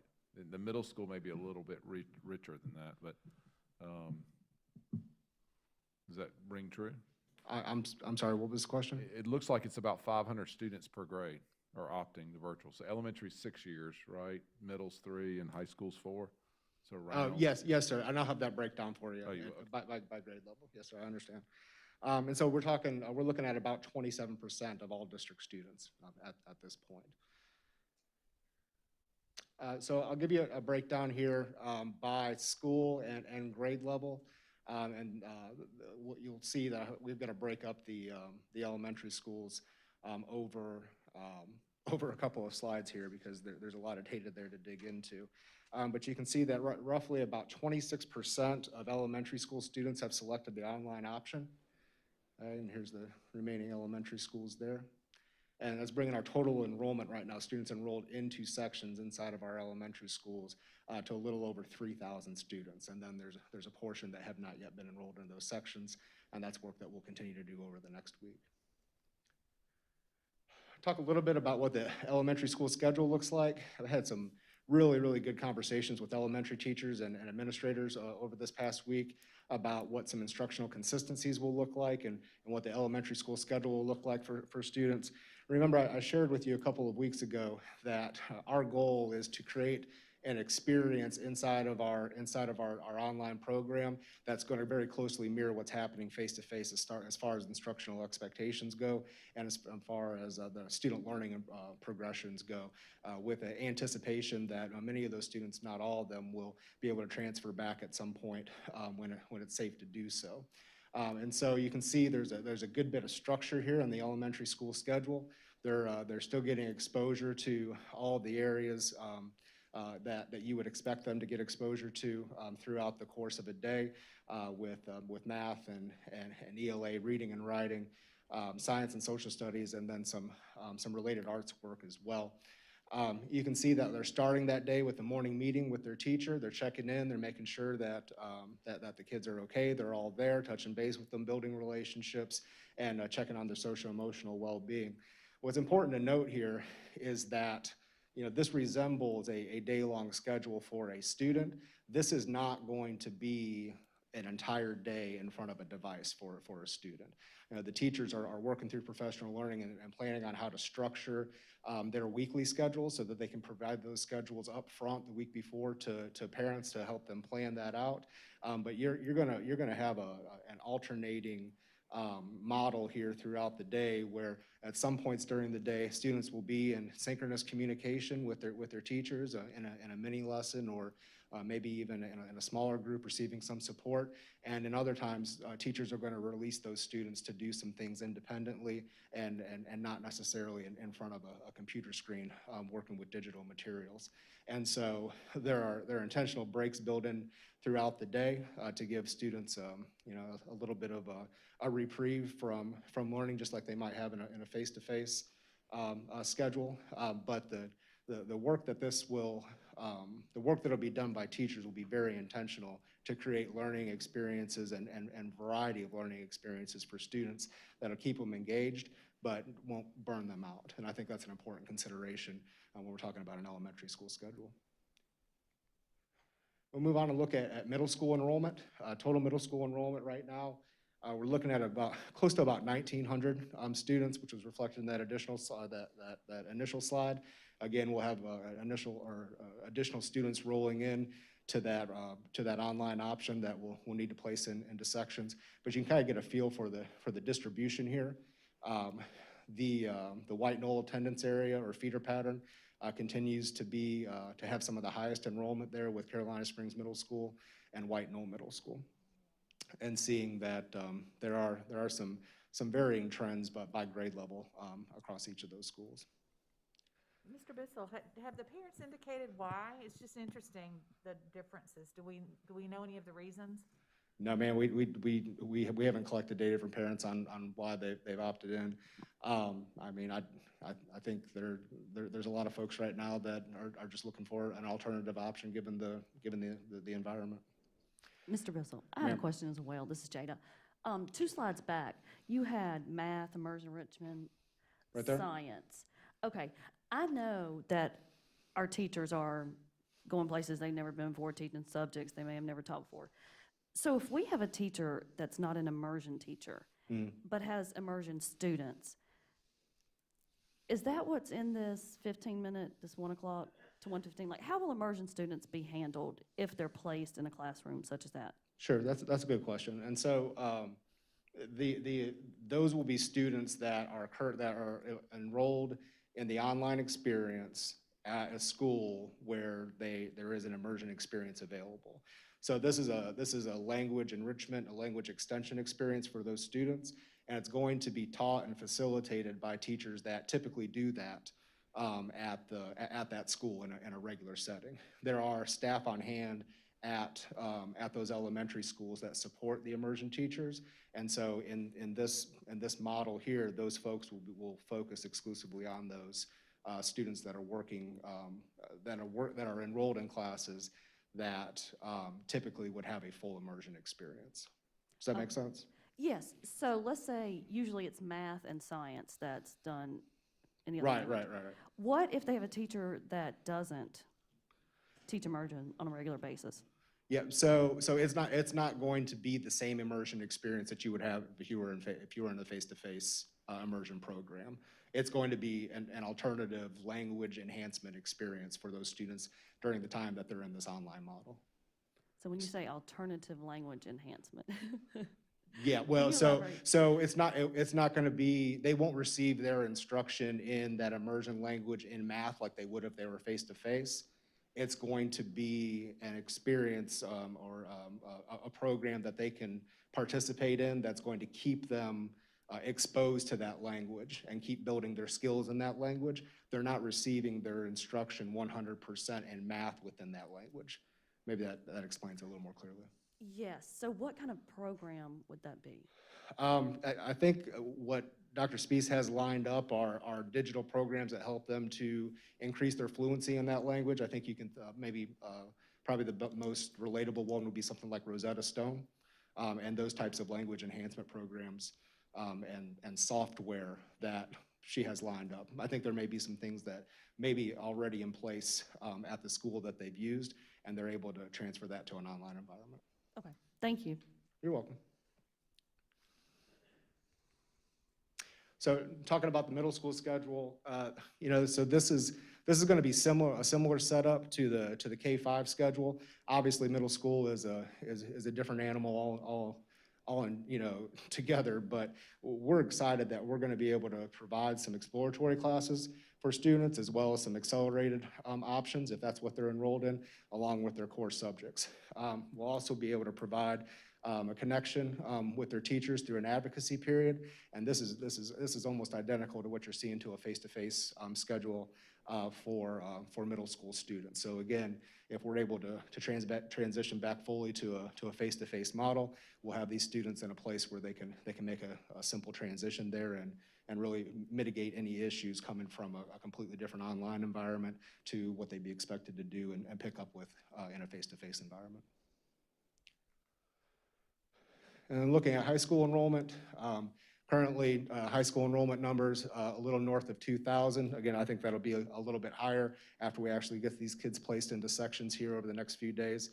The data speak for itself there. You see that trend continuing in the White Knoll High School attendance area, flowing from Carolina Springs Middle and White Knoll Middle School into the larger numbers you see at White Knoll High School there. Varying grade levels across those schools. Not really a significant trend there by grade level.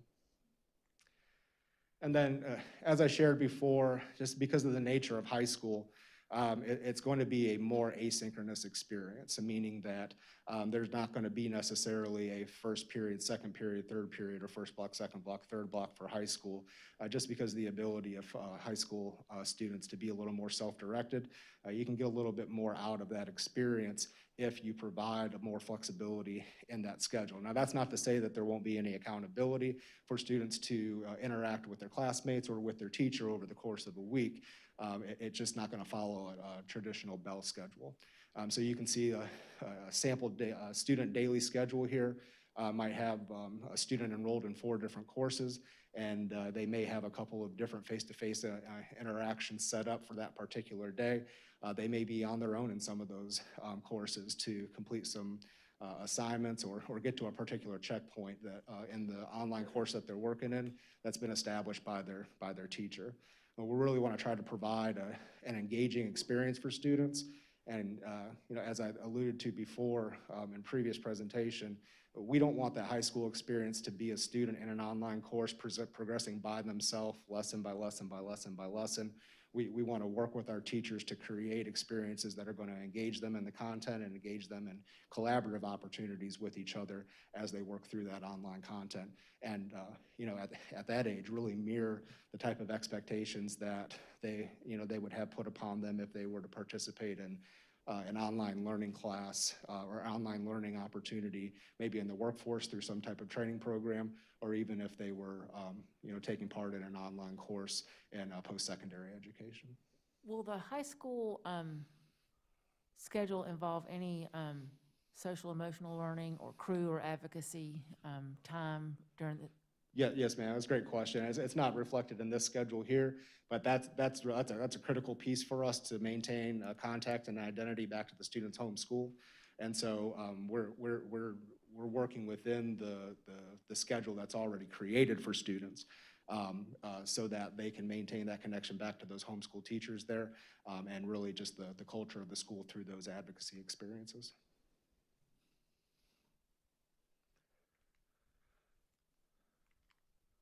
Okay, that's my update. I'd be happy to take any questions. I have a question. This is Jada. So in September, if we switch from hybrid to face-to-face, can virtual students switch back to face-to-face, or do they have to stay in Lula until the end of the first semester? We are asking for a commitment through the end of the first semester. Reason being the complexity of scheduling and the impact on FTE and scheduling within the school's master schedule. We're actually scheduling right now for semester one, where typically you would build a master schedule for the entire year. We'll need to almost immediately start the master schedule building process again for semester two, so that we have all of that in place and we can be agile and flexible based on what our conditions are.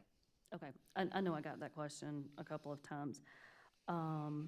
Will attendance be taken all 5 days, including Fridays? Yes, ma'am. So we are working through direction and guidance that's been provided just recently by the State Department of Education on what attendance is and what it can look like. And so the answer is yes, attendance will need to be taken, and it will be taken. It will be tied to a student's participation in accordance with the teacher's written directions for their expectations. And that applies at each grade level. The process looks a little different at each grade level because the schedules look different at each grade level. But there will be accountability for attendance in place. Yes, ma'am. Okay, thank you. What % of our special needs students have chosen virtual? Do we know? The actual percentage I can get for you, I don't know off the top of my head. I mean, is it significant, or do you? A significant portion of the 27 overall %, ma'am, I don't know. You don't know? Yeah. Can you get that for us? I'd be real curious. I'd be happy as to. that number. Thank you. Yes, ma'am.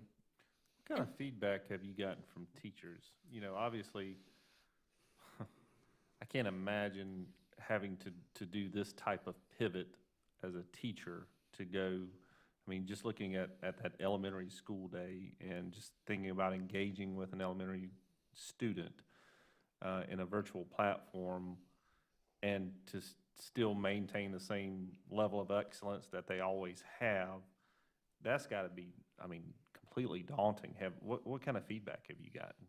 I think the teachers that are going to be working in this modality are excited for the challenge, to be completely honest with you. I've had some amazing conversations with teachers lately, and I think they recognize that they've been called to lead, and what is really a really interesting time.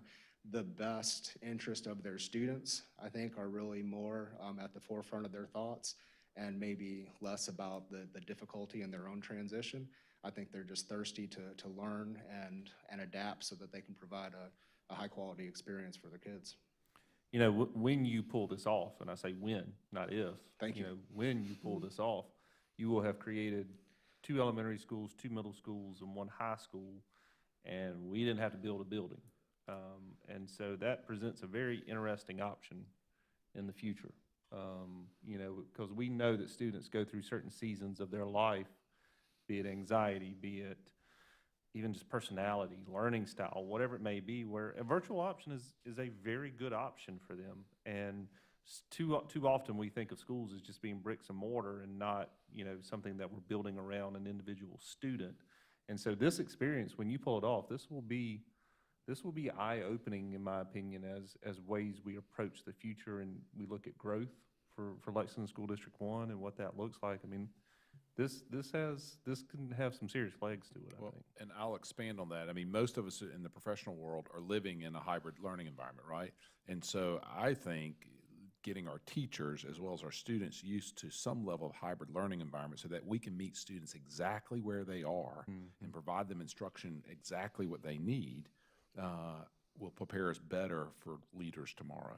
So, yeah. Well, I'm offering a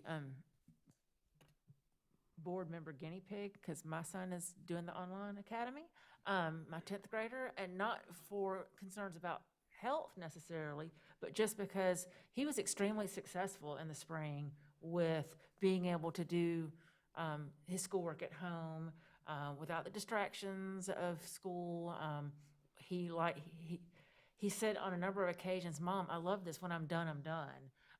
And so we're pretty excited to see, what this opens up for him as far as greater academic success, because I think that this is something that I think this landscape, it may be different once we're through the pandemic, but I don't think that this online school world is going to go away. I think parts of this are going to stick around. I think that's a good thing. I think that our physicians are right that this is the way our 21st century kids are going to live, is a foot in the in physical and a foot in virtual. And so I'm pretty excited about this option and watching it grow and seeing how it benefits my own kids. So. Yeah, Ms. Mayor, I feel like there are a lot of benefits for students and their academic success, and to provide some flexibility there. And perhaps just as important, an opportunity for them to have the conditions to grow with, in life and career skills as well.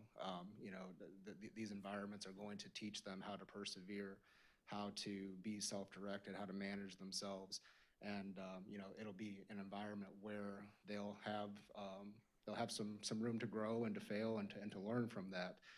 But I think we could all probably point back to experiences where we've done the same thing. And so giving them this opportunity before they leave the K-12 system and Lexington 1, I think is a great benefit to our students. I agree. I have one more question. It's Jada. I know some students aren't getting their devices until October. How are we handling those students? Our IT department has done an amazing job and being agile and working through a current inventory and what we have access to them, so that students that are enrolled in our online learning academy will have devices delivered to them, or rather, sorry, not delivered to them, but distributed to them next week before the actual calendar year starts. And so those kids can't go to school if they don't have a device.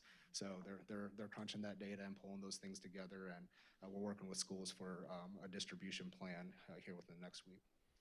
Okay, thank you. Sure. All right, thank you, Mr. Bissell. Great work, lots of things taking place, and building that on the fly, just a wonderful example of what's taking place in Lexington 1 and how we're addressing the needs of our students, our families, and our community. So thank you very much. Wonderful work. Mr. Caldwell, if you'd like to just give us a brief transportation update. Yes, sir. As soon as I get the little magic clicker.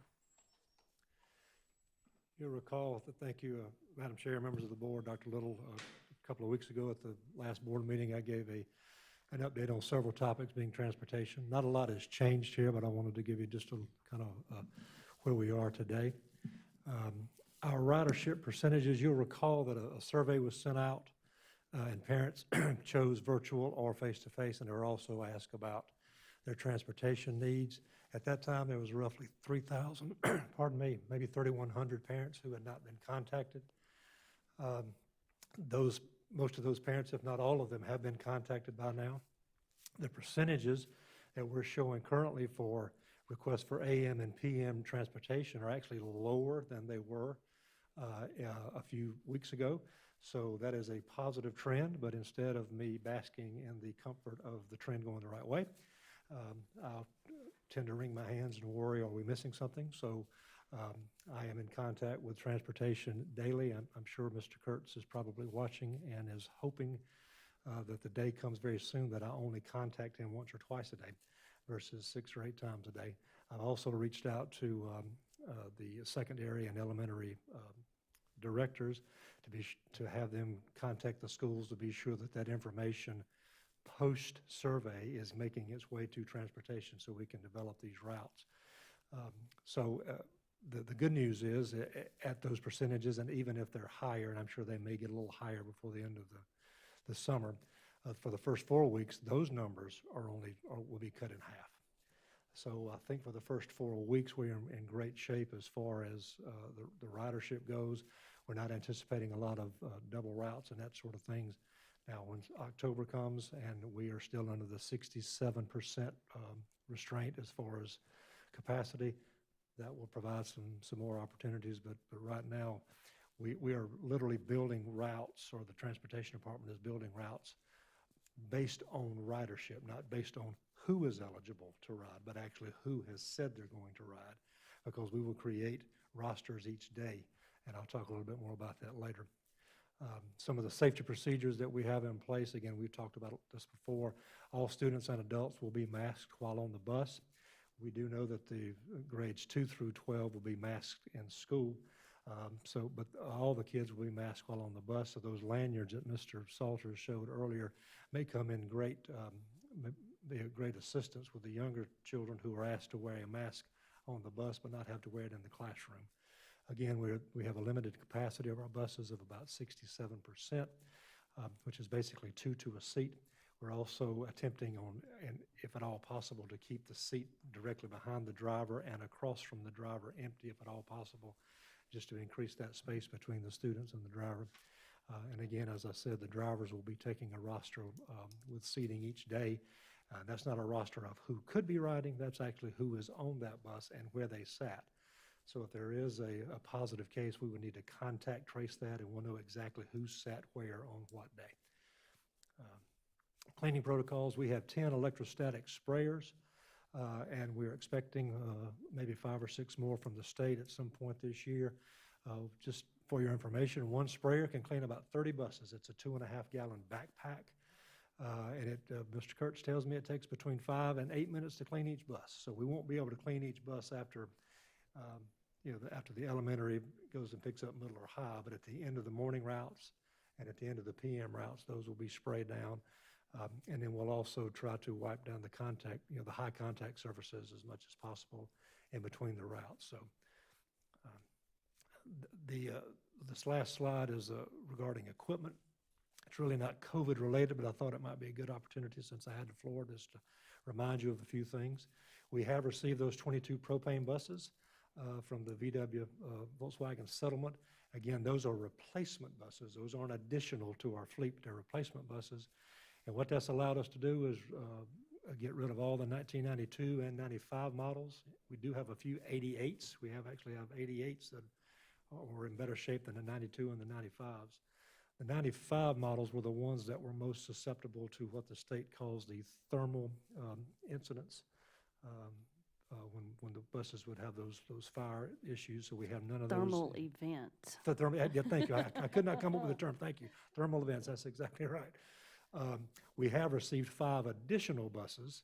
Now, they're not brand new, but they are newer buses from the State Department, and we expect hopefully to receive 6 more at some point this year. Just as a reminder, we actually received those 11 last spring, and then Kershaw County suffered the loss of their fleet with the tornado, so all those buses went to them. So we've recouped 5 of those, and hope to receive 6 more at some point this year. And just for your information, the average age of our state fleet is now 7 years old, which is that's a pretty good age ratio. Great. Mr. Caldwell, what are the fuel sources for the 11 buses, the 5 that we just got and the 6 we're getting ready to get? What kind of fuel? Are they going to be propane or? No, they're diesel, but they're not brand new buses. Oh. They're just new to Lexington One's fleet. Okay. They were reallocated throughout the state, from the state. Will students be using hand sanitizer as they get on and off the bus? We are working through that because the state has a requirement, just like Mr. Salters has talked about. I'm sorry, I'm looking around this petition. He's talked about how the fire marshal doesn't allow, a quantity of hand sanitizer in the buildings. Well, there's regulations about hand sanitizer on the bus as well. So we're working through being able to give them, we're going to allow them to have their own, and the drivers will have their own, and we're working through a process to try to give them as Dr. Little says, a scrub in as they come on the bus. And again, they will be masked. That is it, kind of down and dirty. I'll be glad to answer any questions. This is Jada. I had a question. Did I catch you saying that the hand sanitizer will be supplied for the bus drivers? Is that what you said? We are allowing the bus drivers to have hand sanitizer. I'm not sure about how the supply of that works. I'd have to get with Mr. Salters in operation, but we will allow the drivers to have hand sanitizer. But as far as having a large quantity on the bus to sanitize all the students' hands, we're working through that with respect to what the state says we're allowed to do, having that quantity of hand sanitizer on the bus. Right, okay. So since the kids will be on the bus before they reach the school, what if they go to get on the bus and decide they're not wearing a mask? What are the consequences for that? Well, what we don't want to do is create what I've called a cottage industry of mask disciplines. Certainly, if a student is non-compliant on the bus, we're not going to not take the student to school. We do have a process in place that a student not wearing a mask could eventually be asked to take a virtual learning experience, but that's after much training, much grace, talking to parents, having conferences, doing all those sorts of things. That having a student removed from the regular setting to a virtual setting would be a last resort type situation. There could be consequences for not complying, just like any other policy or rule that you have. But again, we're not looking to create a discipline record that's heavy with mask offenses. We'd rather educate and conference with the parents and the students to get them to comply for their safety and for the safeties of others. I know it's very limited data and it's only 2 days worth, but I've not heard one issue these last 2 days. And again, I realize it's only 2 days and very limited number of students. I think we have probably, I hope we're worrying more about that than what's actually going to come to actuality, because I think the students and parents understand the necessity to mask up. So we'll work with those one-off situations as they arise. Okay, one last thing. Will you go over again those driver vacancies and how many we have training? As of last Friday, we had, I think it was 11 driver vacancies, and we have several drivers who were on FMLA. And again, they will be rolling back on whenever their FMLA is up. I think we've hired 2 or 3, and we have 7 that are in some point of training. Some are ready for the permits to get behind the wheel. Some have just started. So that is a process that won't be finished in 2 weeks, but we do have a relatively low number of vacancies now, and we do have some folks in the pipeline, so I certainly hope that they will complete their training and get qualified to drive for us. Okay, thank you so much. All right, thank you. In your first slide, you had like 13% of students were choosing were riding in the AM. In the AM, that's right. That's about 3,600 in the morning and about 5,700 in the So is that afternoon. 13% of the face-to-face students of our 75%, or is that 13% of our student Of all population? students, that's right. Of all students, of 27,000 students? That's correct. Okay, how does that compare to, say, last year? We normally have about a 60% or so ridership. Really? Yeah. So it's, We have some areas that are almost 100%, don't we? there's lots, and Mr. Kurtz actually tells me that it's about 67%. That just for some reason sounds a little too high to me. I think the way the state calculates it, it's kind of a little skewed, but it's well over 50%. I know that. It's probably closer to, as he said, 60% or so. So we are down considerably. And now every seat counts. Not that they didn't before, but if you had 74 on a bus, you might can squeeze one more on to make it 75. Now, if the capacity of a bus is 24, I'm making that number up, and we have 24 kids on the bus, there is no squeezing one on there because we are bound by those, by the regulations from the State Department. So I'm certainly hoping that the numbers bear out that the buses are relatively empty during this AB period. Because in the end of September, if everything works out as we plan, we're going to put them all together. And the transportation has developed or is developing the routes as if that were happening now, because otherwise they would develop an A route, they would develop a B route, and then in 4 weeks have to develop an A and B route. So they're developing the routes with the thought that all students will be on the bus in about a month. So after all the numbers shake out, what kind of consideration do we have to give for student drop-off in the morning by the parent? I mean, does that do we expect that to be, I mean, is 2,000 feet enough? You know, whatever our seems stacking like- capability is it enough? It's never enough. No, no. So, and here, Very true. in full transparency, here's what one of the many things that I wring my hands over. Lots of parents have chosen to take their kids to school, and from a transportation perspective, I'm not going to argue with that. What I fear is our numbers stay low, the parents are picking up, and it's not so much the drop-off, I think, as much as it is the pickup. And I think they're going to see these buses rolling out that are not that don't look like they're full, although they actually may be. And they've been sitting in the line for quite some time, and they may say, you know what, I think I'm going to go to transportation and let them take my student to and from school. They certainly have that right and that opportunity, but what happens is if the bus that they ride is already full to the 67% capacity, then we're looking at the possibility of having to shift to other buses just to accommodate one student. Now, certainly we will do everything in our power to make that happen, but it won't be just as easy as say, hey, let's add Jeff to the route starting tomorrow, because if that puts that bus over the limit, then we may have to shift things around to other buses to make that happen. So there's lots of pieces and parts when you get down in the minutia. So you're saying it could be 13% on day one, but 30% on day two. I mean, it truly is a moving target. That's right. Interesting. I'm just astounded at the number of what-if scenarios y'all have had to take into consideration. Is that it? Thank you. I have a couple of questions, not for you, Mr. Caldwell, but before we move on to new business. Mr. Salters, I saw one of those pictures, we had the water filling station available, but not the water fountain. Have the ice makers, are they going to be in use? Ice makers in kitchens? Right, for staff, not students. Yes. Yeah, okay. That was the question I had. For Mr. Stacy. Some IAs have heard that covering classes as a sub is voluntary. Is this true? And if so, is there a way to get clarification on who has to cover and how that decision is made? So we asked the principals at each school to identify who in their schools could be on that auxiliary list. You saw with the model about the auxiliary staff.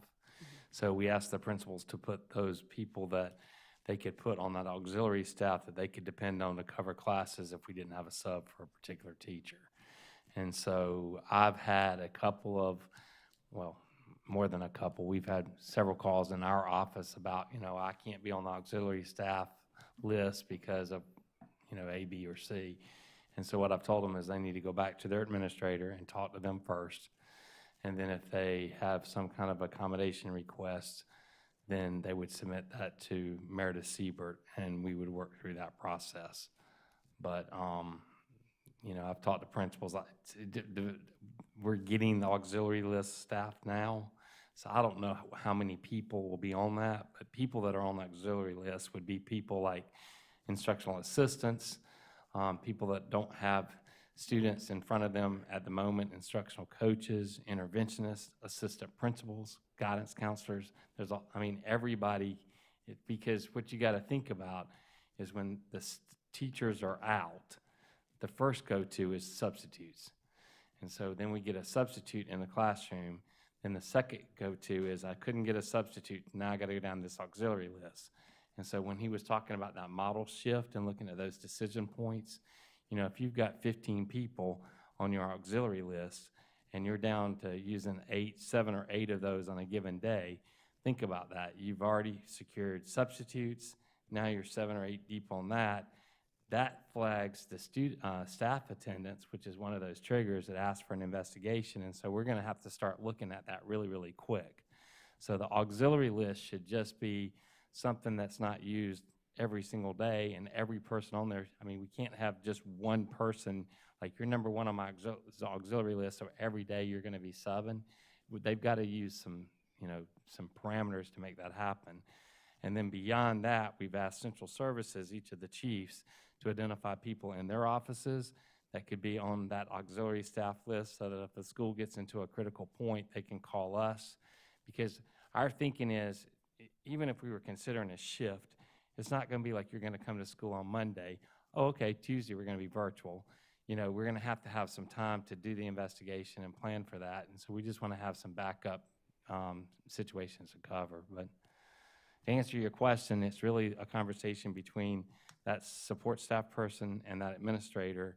And then if they have a problem, they contact HR. Okay, thank you so much. One other thing, can we get some kind of frequently asked questions for staff? I know I'm fielding questions all day long about COVID leave and how many days and FMLA and short-term disability. Or maybe you already have something like that put together. I don't know. I know I've asked you early on, but I don't know what's changed since then, so I hate to tell people something and not have the right answer, and I hate to call you 5 times a day. Sure. I mean, if you just tell me the kinds of questions, the COVID leave is pretty much established, and I'm pretty confident that that's on the frequently asked question list that we have with the Stronger Together website. If there's something that's not addressed there, I'd be more than happy to put it on there and address it. But and honestly, the easiest way to deal with that, if a particular employee has any question about leave, and I've told all of us, because I even get to try to answer a question that's really not in my lane, because I don't deal with it on a regular basis, I can mess it up. So Jennifer Berry is the person that we contact. She walks them through that and can tell them what kind of leave is available and where they can be, and Meredith Siebert works hand in hand with her. So I'm scared to give too much information out to just an employee, because a lot of it is very individualized based on what their particular situation is. And so I just want to make sure that whatever we give them is the right thing. Okay, that makes sense. Maybe that's why I have so many questions. Okay, and I don't know who would answer this one, but I know DHEC came out with some, I guess, frequently asked questions of their own. I guess, Dr. Little, this may be for you. And yeah, frequently asked questions from DHEC. So a lot of these don't agree with some of the things that we're doing. And I'm wondering kind of which one will we be following. So for instance, it says if a teacher or staff member is a close contact to a case but is asymptomatic, can he and she continue to work? And the answer is teachers and school staff are considered critical infrastructure employees, so they may continue to work if it is necessary to maintain school operations. But I know in the self-screening that employees have to sign when they come in, that's one of the questions that if they answer yes to, then they cannot report to work. But I know all along we're saying follow DHEC guidelines. So what are we doing in these cases? We're doing what the self-screening is. Okay, follow the whole screen, okay. Any other questions, board? Well, thank you. Thank y'all for answering that. I'm going to do something I don't think we've ever done. We're going to take a 3-minute break. And because we still have a good many things left, so we're going to walk away for 3 minutes and we'll be right back. So come back at 9:20. I can't really see the clock. Let's see, at 9:25 when we'll start back up, because that clock's a little bit. 9:26.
saved the really interesting stuff for the end. No, that's fine, thank you. Anne Marie, I'm happy to hear one other person that has their son doing Lula, Yeah, well, because Danielle Oh, I chose love it these too. things. well, Trevor had been lobbying, and I'm like, dude, the 15-year-old God, did we lose everybody? the mom of it. But then my husband really liked the idea, and I'm like, I've already done 10th grade. I don't want to do 10th grade again. But I told him, I said, So do you think I'm someone gonna be asymptomatic should continue to teach and they've got a positive diagnosis? loves being at home with me all the time. Would you let one of your kids do that? But Danielle's, I'm not worried about it. If it was Courtney, that would be. Yeah, someone, Danielle's staff member, asymptomatic, Well, tested positive. Trevor has always been the, Would you allow he's them not a to great continue? academic superstar, but he's, That was the He wants to get it done though, like you said, like you said, he wants to get it done and be like, I'm no, done. and he's a respectful, obedient, nice kid at school, and so, but you wasn't raising up in the radar, and so the teacher. Yeah, and they're asymptomatic. So you're Maybe he's not contact with getting it, asymptomatic. because he's not gonna speak up, you know. Unfortunately, He's perfectly happy making sure it's on every test. So, I'm like, okay, we're gonna spend some time learning how to do school. We'll trade. I'll say, Trevor, you're Yeah, and probably, yeah, I like Danielle, and she'll just work it away.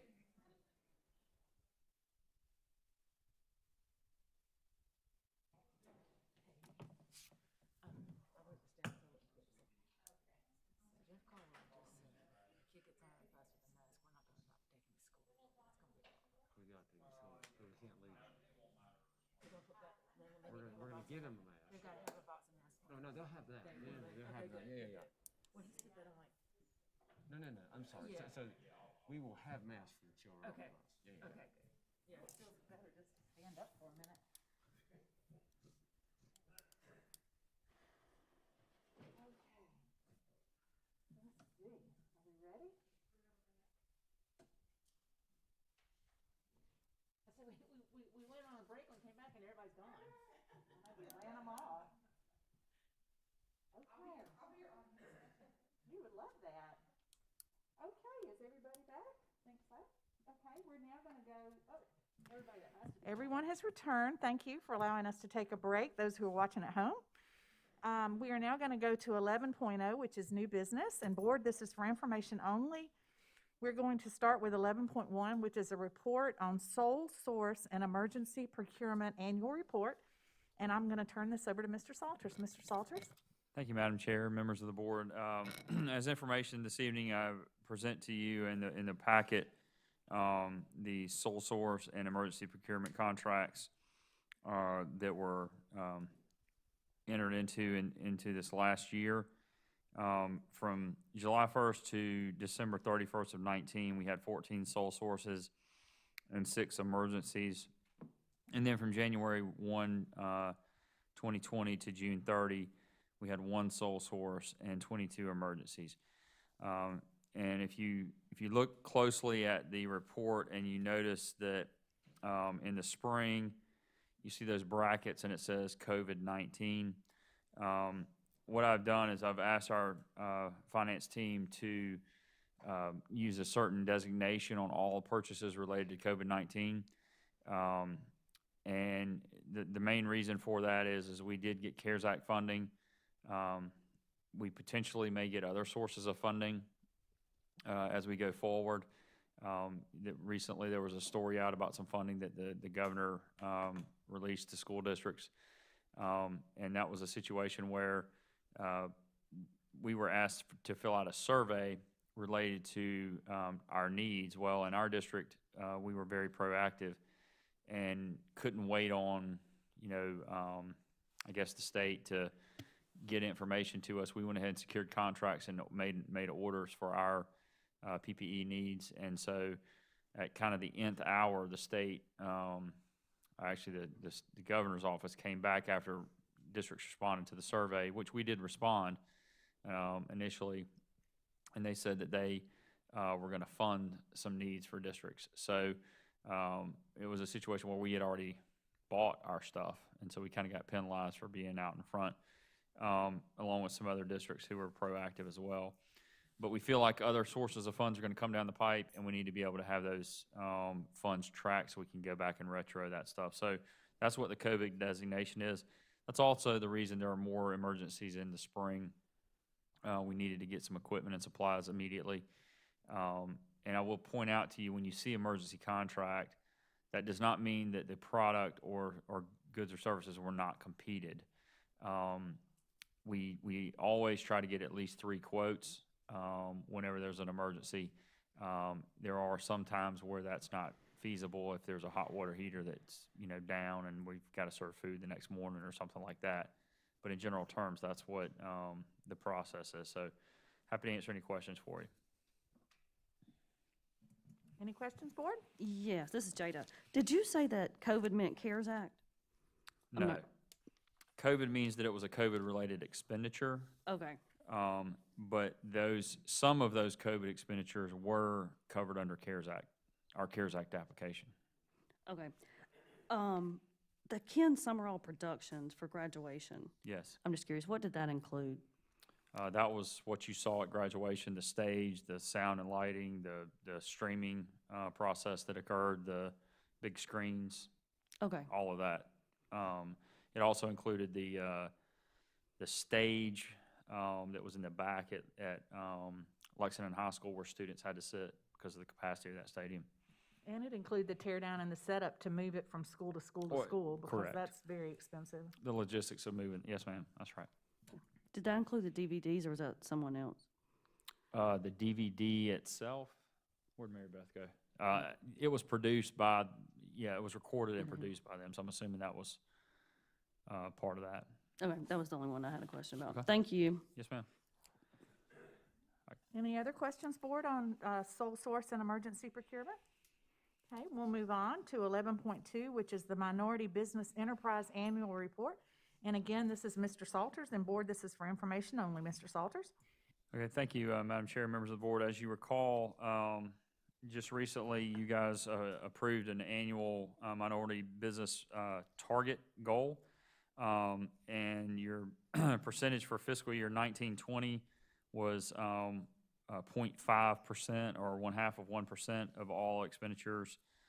And the dollar goal, as you can see from the information, is $460,000 of expenditures. And I'm happy to report for the fiscal year, we exceeded that goal and we had $580,205.03 worth of expenditure. So we're pleased to report to you this evening that we did achieve that goal this past year. I will remind you that it's the district's position that we set the goal every year, but we always compete goods and services, and we don't pay a premium just to recognize a minority business. We always take the lowest price.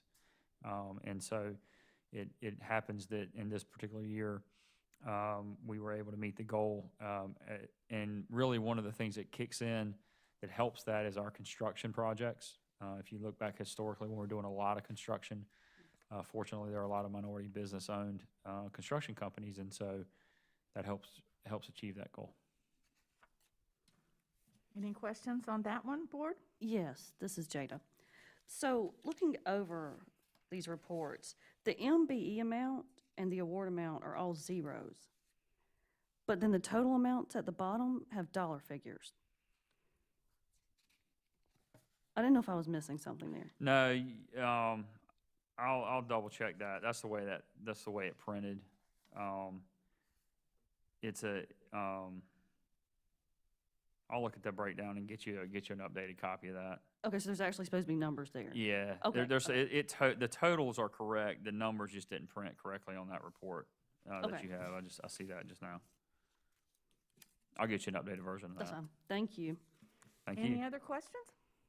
Okay, we'll now move to 11.3. Board, this is first reading. We will take a vote at our next meeting. This is the new Title IX policy. We discussed it at the last meeting. This is based on a regulation that has come down from the U.S. Department of Education. And I'm going to turn it over to Mr. Stacy, our Chief Human Resources Officer. And board, this is for information only, but we will be voting this in as a policy at a future date. So, Mr. Yes, Stacy? ma'am. So I bring to you tonight for first reading Policy A, XX Title IX. And the reason it's XX is because the School Board Association will have to codify it once we get this approved.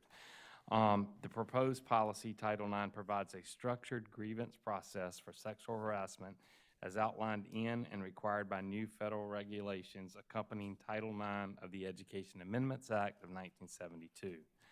The proposed policy has been developed using a blend of language in the South Carolina School Board Association model policy and a draft policy presented by the law firm of Halligan, Mahoney, and Williams, and has been edited for the Lexington County School District 1 purposes. Consideration was given to replacing current policies addressing student and employee conduct as it relates to sexual harassment. Following consultation with legal counsel, we're proposing to adopt a standalone Title IX policy placed in the foundations and basic commitment portion of our board manual, which includes other policies addressing non-discrimination statutes. So. Board, are there any questions or comments regarding this proposed Title IX policy? Okay, it's very complicated. I will let the people who are watching know it is extremely complicated and it is very complex in order to administer it. So I hope we have all the pieces in place to Well, we've administer started it. the training. I will tell you that. We did a training on August 12th. We had all of our most of our athletic directors, principals, assistant principals.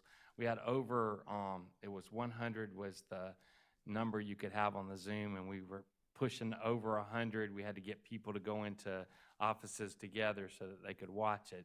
And basically, that's just an overview training of what the process looks like.